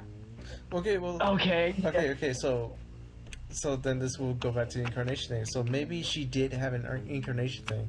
I just happened to forgot that, unfortunately. But thank you for bringing it up. That maybe we have another incarnation user. Thought it was gonna have to do with her willpower or healing, but I think all I've seen so far is that she can do the like super long purple strike. She could also like perform that too. So literally, in a way, her incarnation is the image of her brother, how she sees her brother as the Black Swordsman, but in the sense of seeing him not under how he sees himself, but how others see him, and using that as her fuel, her power, essentially. So that does make sense as a version of incarnation, because a lot of it is based on imagery. A lot of imagination goes into it. Yeah, no, that one works. That one works. And then we know about the Shinon summoning the Hecate, and then also using the... Oh, yeah, we briefly mentioned it with Asuna channeling the Mother Rosario in the previous episode. We can, like, quickly glance over that one, too. Yeah, we'll glance over that one, too. Also using Mother's Rosario. Well, she was able to see Yuki, which doesn't make sense. Yuki should be dead, and she's not copied onto this. Yeah, she is dead, but she's also isn't supposed to be copied into data. And some people could perceive her. So the weirdest thing that we can think of is that Asuna was actually in tune with incarnation in that moment. Like, she was subtly getting into that in-tuned nature because of what Poe was doing. Yuki was basically like being moral support, or her incarnation version of Yuki was being her moral support to do what she was gonna do next. Similar to how Ujio was there for Kirito during the King fight. Yeah, because Ujio is also like, he is an actual data that he ported, which I think, oh my god, this is actually even crazier. Ujio might also be incarnation, but in a very different way. He ported his data into the sword. So basically, he left a part of himself within the Blue Rose sword. A lasting... Wait, you're saying like a lasting incarnation. Yeah, a lasting incarnation that would have lasted until Kirito burnt all of the fuel needed. No, that's kind of what Basically- they suggested in the light novel. Yeah, because it wouldn't make sense in the moment when Eldrio was trying to help defend everyone in that moment for him to like get this sudden boost to go into the negative. That would mean Yu-Gi-Oh was using whatever part of Yu-Gi-Oh was there, used a fourth incarnation, even though he was super far away from Eldrio in that moment, gave him enough life energy to go into the negative zone to protect everyone. Jesus fucking Christ, these fucking people. What the hell? So If only we Yu-Gi-Oh could is have also them an in America. Yeah. So Yu-Gi-Oh is also an incarnation user. But his type is very weird. It's like, it doesn't follow like the How the we thought same incarnation rule rules were, Yep. were like the rules and patterns. He Yeah. didn't follow them. He didn't follow like the rules that would be established in Accel World. And I think that the reason why it's how Kirito understood it. But didn't know that in Underworld, incarnation could go even crazier than it should. You could do many possibilities with it. So Yu-Gi-Oh basically just said, hey yo, I think my friend's gonna need help, and just imported a piece of himself before he went into the afterlife. Just a lasting part that he needed to leave just in case something happened. Just in case. Yuki and Ujio could be classified as spiritual incarnations. Yeah. And you have to remember, when Asa deployed the Mother's Rosario in that episode, which is the visualization of what she was using, what if in that Mother's Rosario is the combination of the fact that, because when Asa sprouted the angel wings, you saw how ridiculously fast she was going on Poe. Poe couldn't even register, like, he did register he was getting hit, but he couldn't register the speed she was going at. And it was very Yuki-oriented style of fighting, too. Dude got hit with so much force from that final thrust that he got flung into a wall, broke the wall, and got crushed. And then somehow still got up. This fucking dude's insane! I mean, like in a way, Yeah. like how we said before, was like, this was like the perfect version, or like how she envisioned the perfect Mother Rosario skill combo. Yeah. And then, well, where you have to consider it too, Poe is also an incarnation user. But his incarnation is... his best friend, I'm And? forgetting his name, Johnny Black? Well, no. Well, I don't think Johnny Black was able to make it. He went to jail. Gabriel. Gabriel, thank you, Gabriel. Gabriel is also an incarnate user. So let's go into Poe's incarnation. Poe's incarnation Was an is evil based Rowley. around was evil Rowley, but it's also enemy control. He could basically, if he needed to, he could take control of anyone. Which means, if we're considering what the Luminary can do, and part of it known as the Luminary, then what if it's subtly based on Poe?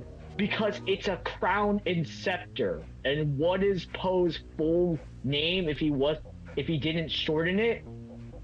Prince of Hell. Yeah. Whoa. Oh, that would make so much sense, but I don't think that's like right. But it would make sense in a very strange way. We're going the theory that Kirito made this shit, then yeah. Yeah. So, Then like, we don't. going to yeah. the theory thing with Kirito, the other massive theory thing that we had everything to do with Star King Kirito and Star Queen Asuna. If there's like any more that we wanted to say before we go into that massive theory we had, we gotta say it now. Yeah. Well, I was gonna talk about Gabriel's incarnation. His incarnation is literally soul sucking. Like he can impose such a powerful fear that he can drain your soul, like literally eat your soul. Yeah. He basically can cause terminal brain death, essentially. Yeah, no, that should be insane.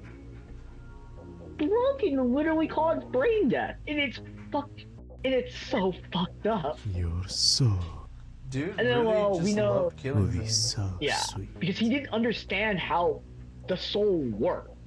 He never understood it. His brain didn't know how to understand that. And then we go back to, Kirito in the final fight uses incarnation against Gabriel's incarnation, and they're complete utter opposites. His incarnation's powered by people. Once he fully realizes how his incarnation works, it's powered by the memories of his friends and everything. Which is why, that was the only way he destroyed Gabriel Miller.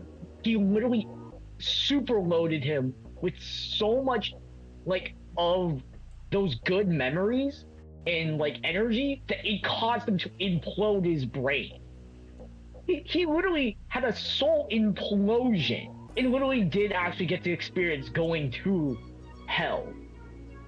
In a very weird way. It's basically like the weird Giorno's golden experience in its base form. Yeah, it's literally dude actually got to see hell, which is very weird. And he even got to see his own body, which is weird. I don't know. And he clearly remembers it in the weird Galaxia situation too. He clearly remembers it in Galaxia too, which means that actually happened. That's fucking weird. It's what the fuck? But yeah, no. So, incarnate users have to fit the 4 subtypes. Movement expansion, range expansion, fire range expansion, movement ability expansion, attack power expansion, and armor density expansion. Those are the 4 subtypes. So we're considering the Kirito, Sinon, Asuna, and Lifa as the inspirations. That would mean that Lifa's armor density expansion. What the fuck? This is fucking wild. Okay. Anyways, yeah, we'll go to the whole thing with Star King and Star Queen Asuna, and why their specific things have the biggest impact on all of Sword Art. Now, remember when you watch the final episode of season 3, their Star Queen and Star King Asuna had a talk together, and this talk was specifically what they were gonna do when they come out. Because they're unsure, that they know that in some way their actual selves are going to be requesting to delete the memories eventually. So they had a thought proposition. And that proposition was, okay, well, if Kirito dies, I'll go with him. Going back to the fact of when she stated to Kirito in Aincrad that if he dies, I will go with you. You know what happened if he didn't come back? I'd kill myself. Because you are the sole reason I am here. While Star Queen and Star King Kirito said that if they were to be both copied, they would try to establish a direct connection with the real world and try to bridge the worlds together to make sure that the artificial footlights have rights and are recognized as actual people. Then Star King's suggestion, if Asuna died, and it specifically said, and we all remember this, whoever watched season 3, he would protect Underworld at all costs. When he means by at all costs, he means it. And you have to remember, this Star King, Kirito, is a Kirito built off of the memories of Asuna, Yujiro, Lifa, and Sinon. And Ujiro. Not the original. I mentioned Yujiro. Not the original Kirito. if it was the original Kirito, he would have just outright probably killed himself. Because without Asuna, he would break down. But this Kirito's different. He grew a love for Underworld, and Asuna, with Asuna's death, when she couldn't be copied, and when Higa copied Star King meant what he said. Because Asuna was his moral code. Without Asuna no longer being his he did not care what he had to do to the Underworldens. Basically, Higa's the sole fucking reason why Accel World happened. This fucking dumbass having the great idea to say, hey, I'm gonna copy the data of Kirito of 200 years and see what he will do. He single-handedly caused Accel World to happen. This fucking dude, like, this blonde man handled caused the entirety of Accel World. And it gets crazier because guess what also leads to this? When Kayaba Akihiko gave Kirito the Seed Nexus at the end of the Fairy Dance arc, single-handedly, Kirito and Higa caused the demise that would be the accelerated world. And they did not know, and they didn't know of the consequences. These two single-handedly are the reason why Accel World exists as the timeline. It is fucking, like, it's insane. Kirito's the catalyst, and Higa's the catalyst for letting Star King live. Basically, Kirito being the catalyst of letting the Cardinal system exist leads to Underworld being created, which then leads to Higa, well, being the catalyst of keeping Star King alive. Which then leads to the whole crazy shit that would lead into Accel World. Yeah, all of Accel World is literally because one person literally thought it would be a good idea to copy the 200-year down of Kirito. To mention that after that there was like the Interintelligent Wars, and then there was also like AI War. Yeah, the Interintelligence War, which is basically the war for AIs, Kayaba Akihiko's involvement with it. We don't know. And that might happen either during Unital Reign or after Unital Reign. We don't fucking know. It is actually bonkers that the Sword Art timeline is this complicated. Reki has something planned, and we don't know what he's planning. So, I think that's all I have to say, unless I get reminded of something. I wanted to bring up the topic of you know how we were talking about they have like the fluctuating light, which we believe is Alice in the like as one of the 7 arms. Yeah. So then we also have Metatron. Like you know what I'm talking about, Metatron? Yeah, Metatron, which is one of the most artificial flux. Metatron was one of the bosses of the Imperial Palace, actually. Right, I don't remember. I haven't read it in a long time. Yeah, no. Metatron was an enemy who guarded over the in the Contrary Cathedral, and she's a floodlight being. Yes, she's a floodlight. She's an artificial floodlight, which means that, oh my fucking god, oh fuck.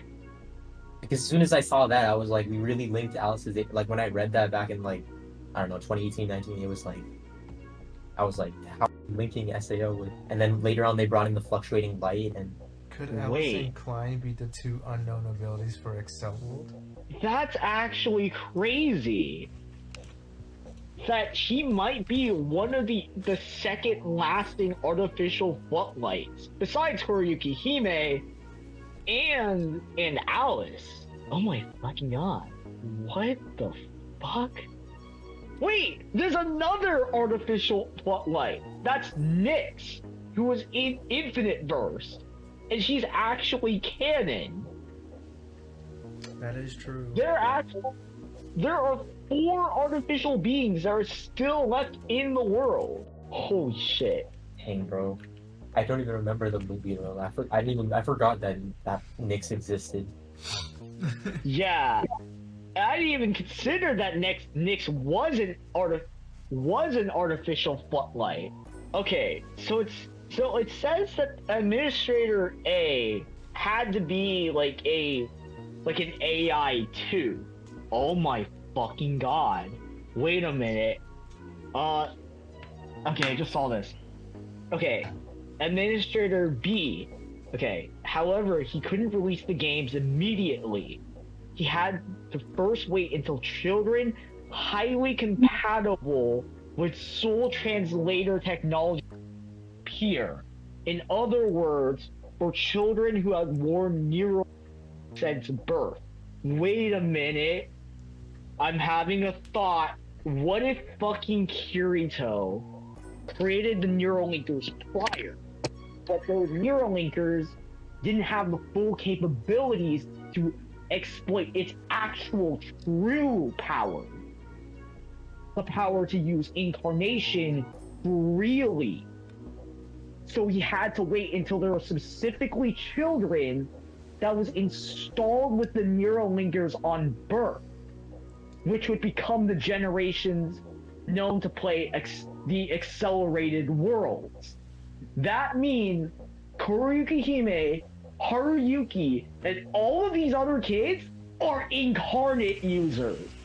He basically waited for a generation of human-born incarnate users that weren't artificial.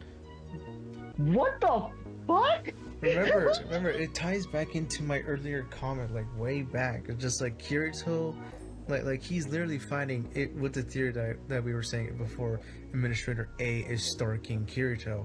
Like he alone is not enough anymore. Now he needs to bring in the next generation of his people, incarnate users, or like natural born incarnate users. Yeah, because he couldn't challenge that Star King alone, who is literally an older version of him with crazy incarnation mastery. So he needed to create a generation of incarnate users and hope that they got strong enough to be able to fight the god monsters.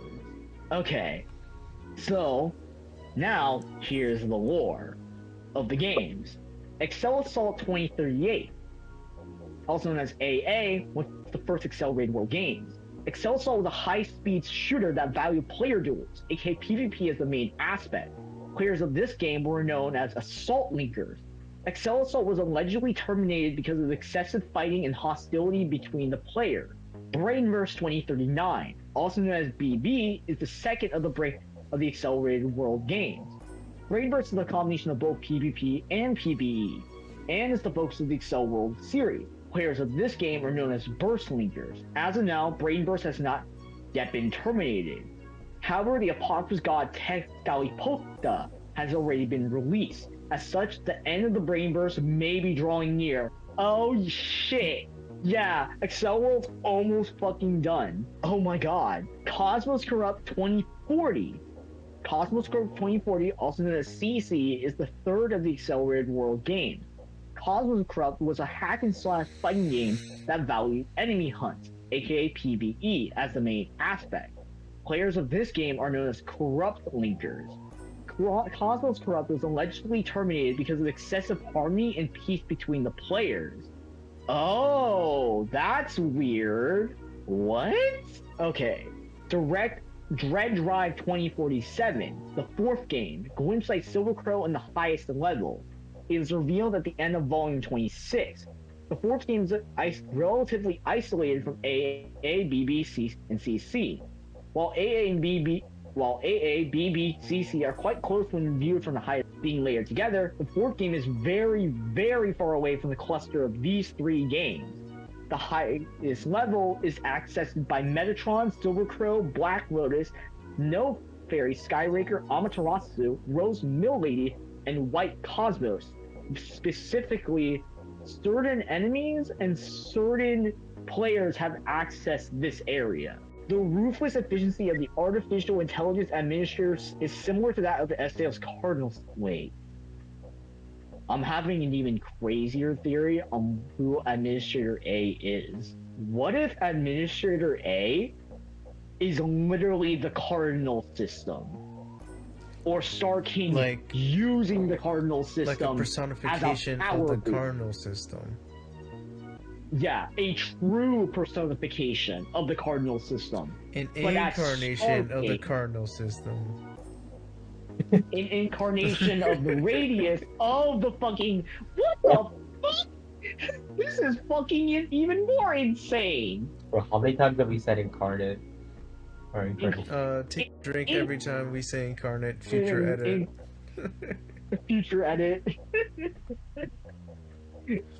Just future edit. Yeah, Okay, throughout the but, like- podcast, ring every time. Okay, but like for the last 30 minutes, I just want to talk about like how insane all of these like little connections is like finally making its intersection.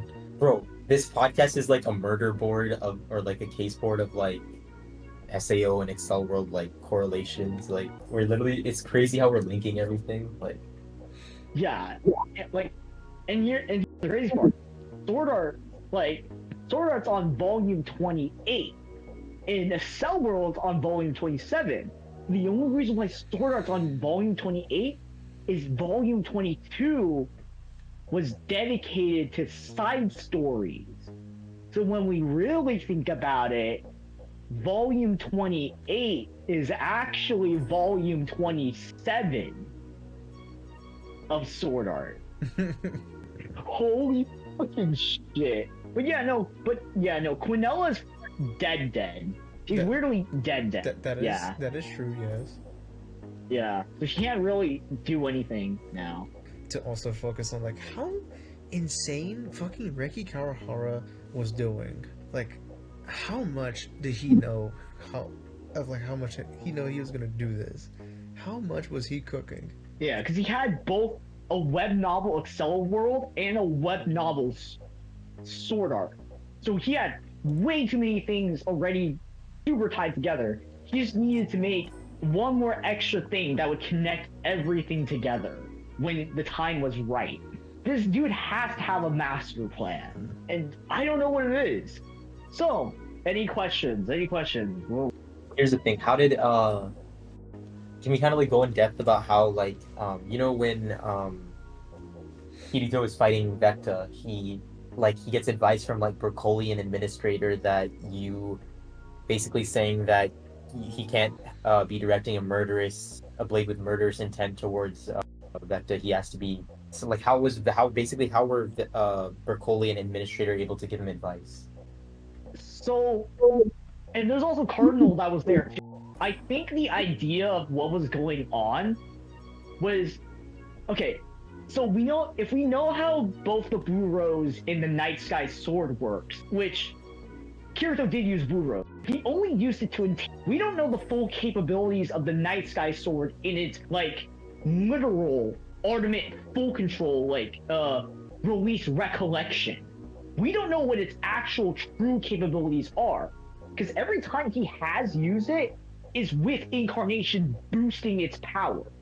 So when he was using Release Recollection in that specific scene to draw on energies of everyone's memories into literally the Night Sky Sword to use it in battle, he must have been using both Incarnation and Release Recollection, causing a weird effect to happen because it was taking in every memory that was there in that moment.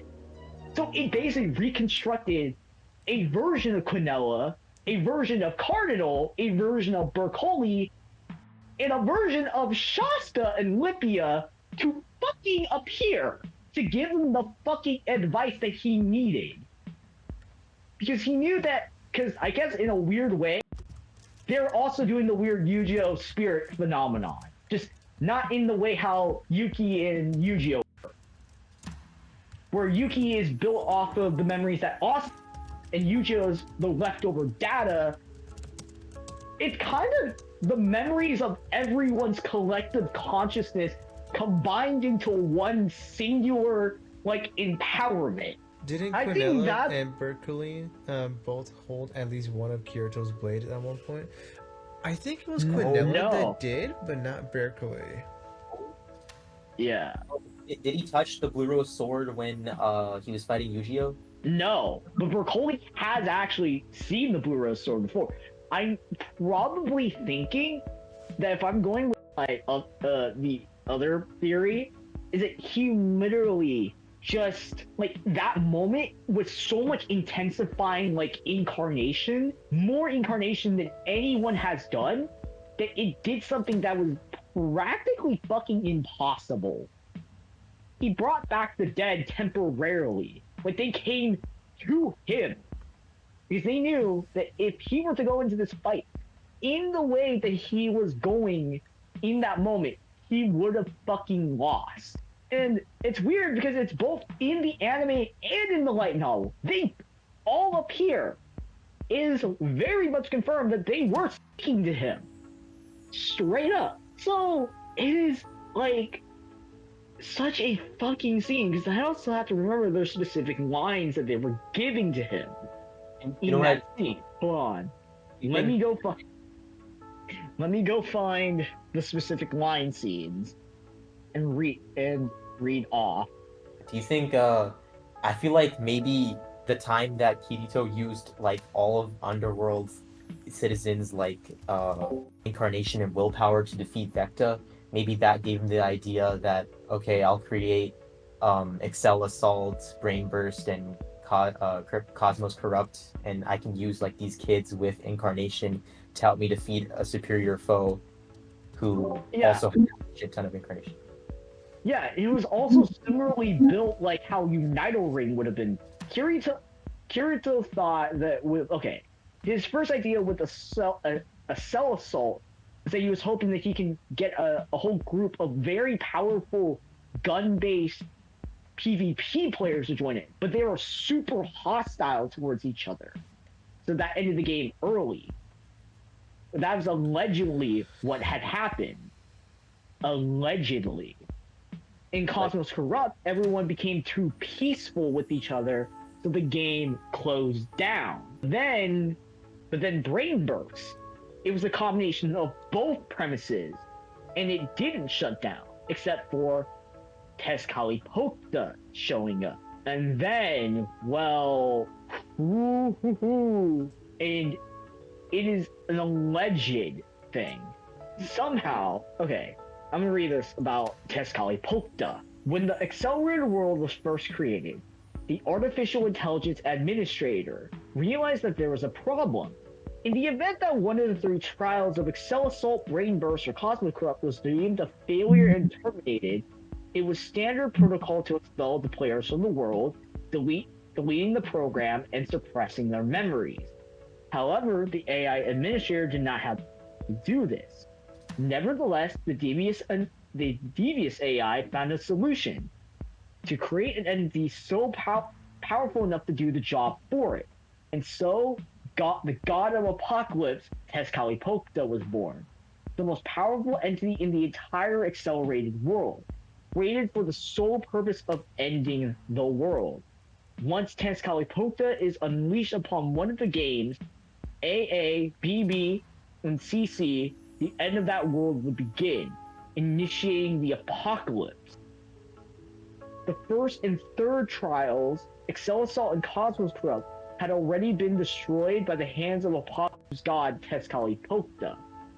So it gets weird, because if Administrator B is Kirito, and he's the one who created the world, but then AI that's doing everything in its power to do some wacko shit, then what the fuck is going on here?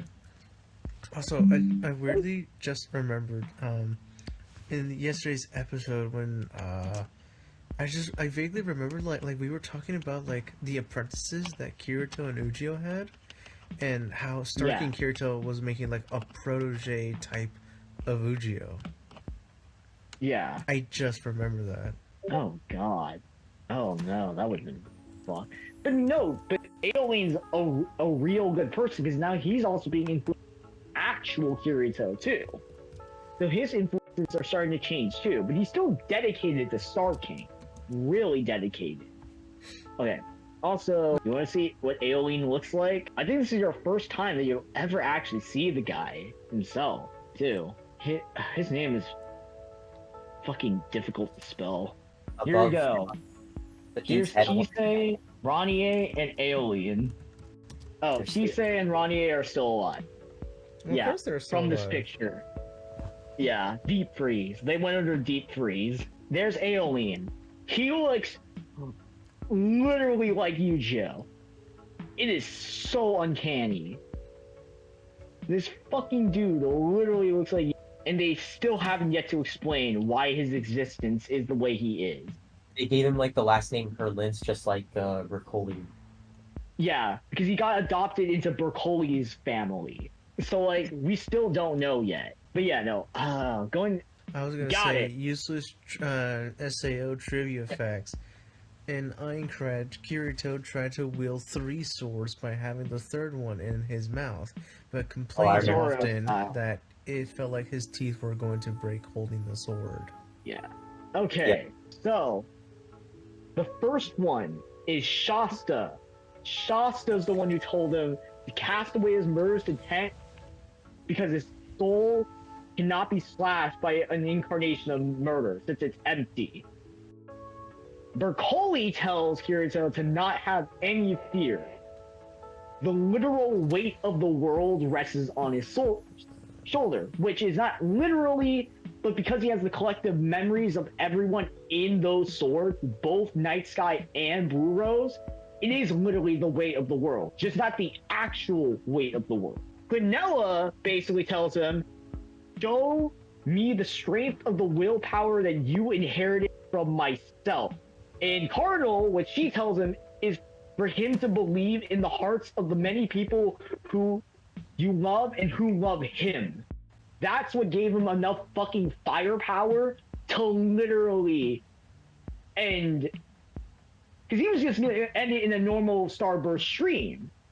Then his arm gets cut off. Yu-Gi-Oh comes in to burn out the last fuel he had. Then he unloaded all of like the collective memories and energy of that was stored in Night Sky's sword in that time frame. It basically imploded him. Literally, he imploded him with the literal weight of the world. That's fucking funny. Holy shit. Oh yeah, what am I? Bercoli was the original guy who obtained the Blue Rose sword by killing the dragon at the but he never wielded it. He just placed it back. Right? I know he put it back. Yeah, but Shasta's the weird one. Shasta and Lipia do not know Kirito, and they still appear, which is really weird. Oh, but they interacted with Vecta. I don't know if that had anything, because Kirito was in close proximity with Vecta. I don't know if. Oh, that could be right too, because they got soul sucked. Oh shit! That could make fucking sense. Seriously, when you say soul suck. Yeah, soul suck. You got soul suck. But yeah, no. So also, this is the thing I'm gonna say, from an ex-friend and other people. There's a line in the light novel at the very end of Alicization when he first comes back into the world after the 200-year time skip, where they fought that giant monster in space. There was a line where it said that the universe shaked. It did not literally mean that he shaked under Kirito's fucking incarnation. It was a metaphor. It was a fucking metaphor, okay? I had to clear that, because there's too many people that think that Kirito is universal. He is not universal. Even Star King isn't universal. They are not on universal power scale. There's too many people who think about that, and I fucking hate it. He is not a universal scale dude. But they are strong enough that they could theoretically theoretically destroy cities if they wanted to. That's a theoretical, though. So, there's no more questions. This is the end credits for the podcast. Thank you, Yeah. you two, for joining me on this, and the guy who was here earlier. He wants to hide his identity as the Black Swordsman, like he's. Yep. He remains a solo player. I remain a solo for. Thank you for joining the official first episode. Yeah. Oh, what did you do before I came in? And have a good night, everyone. Yeah, have a good night.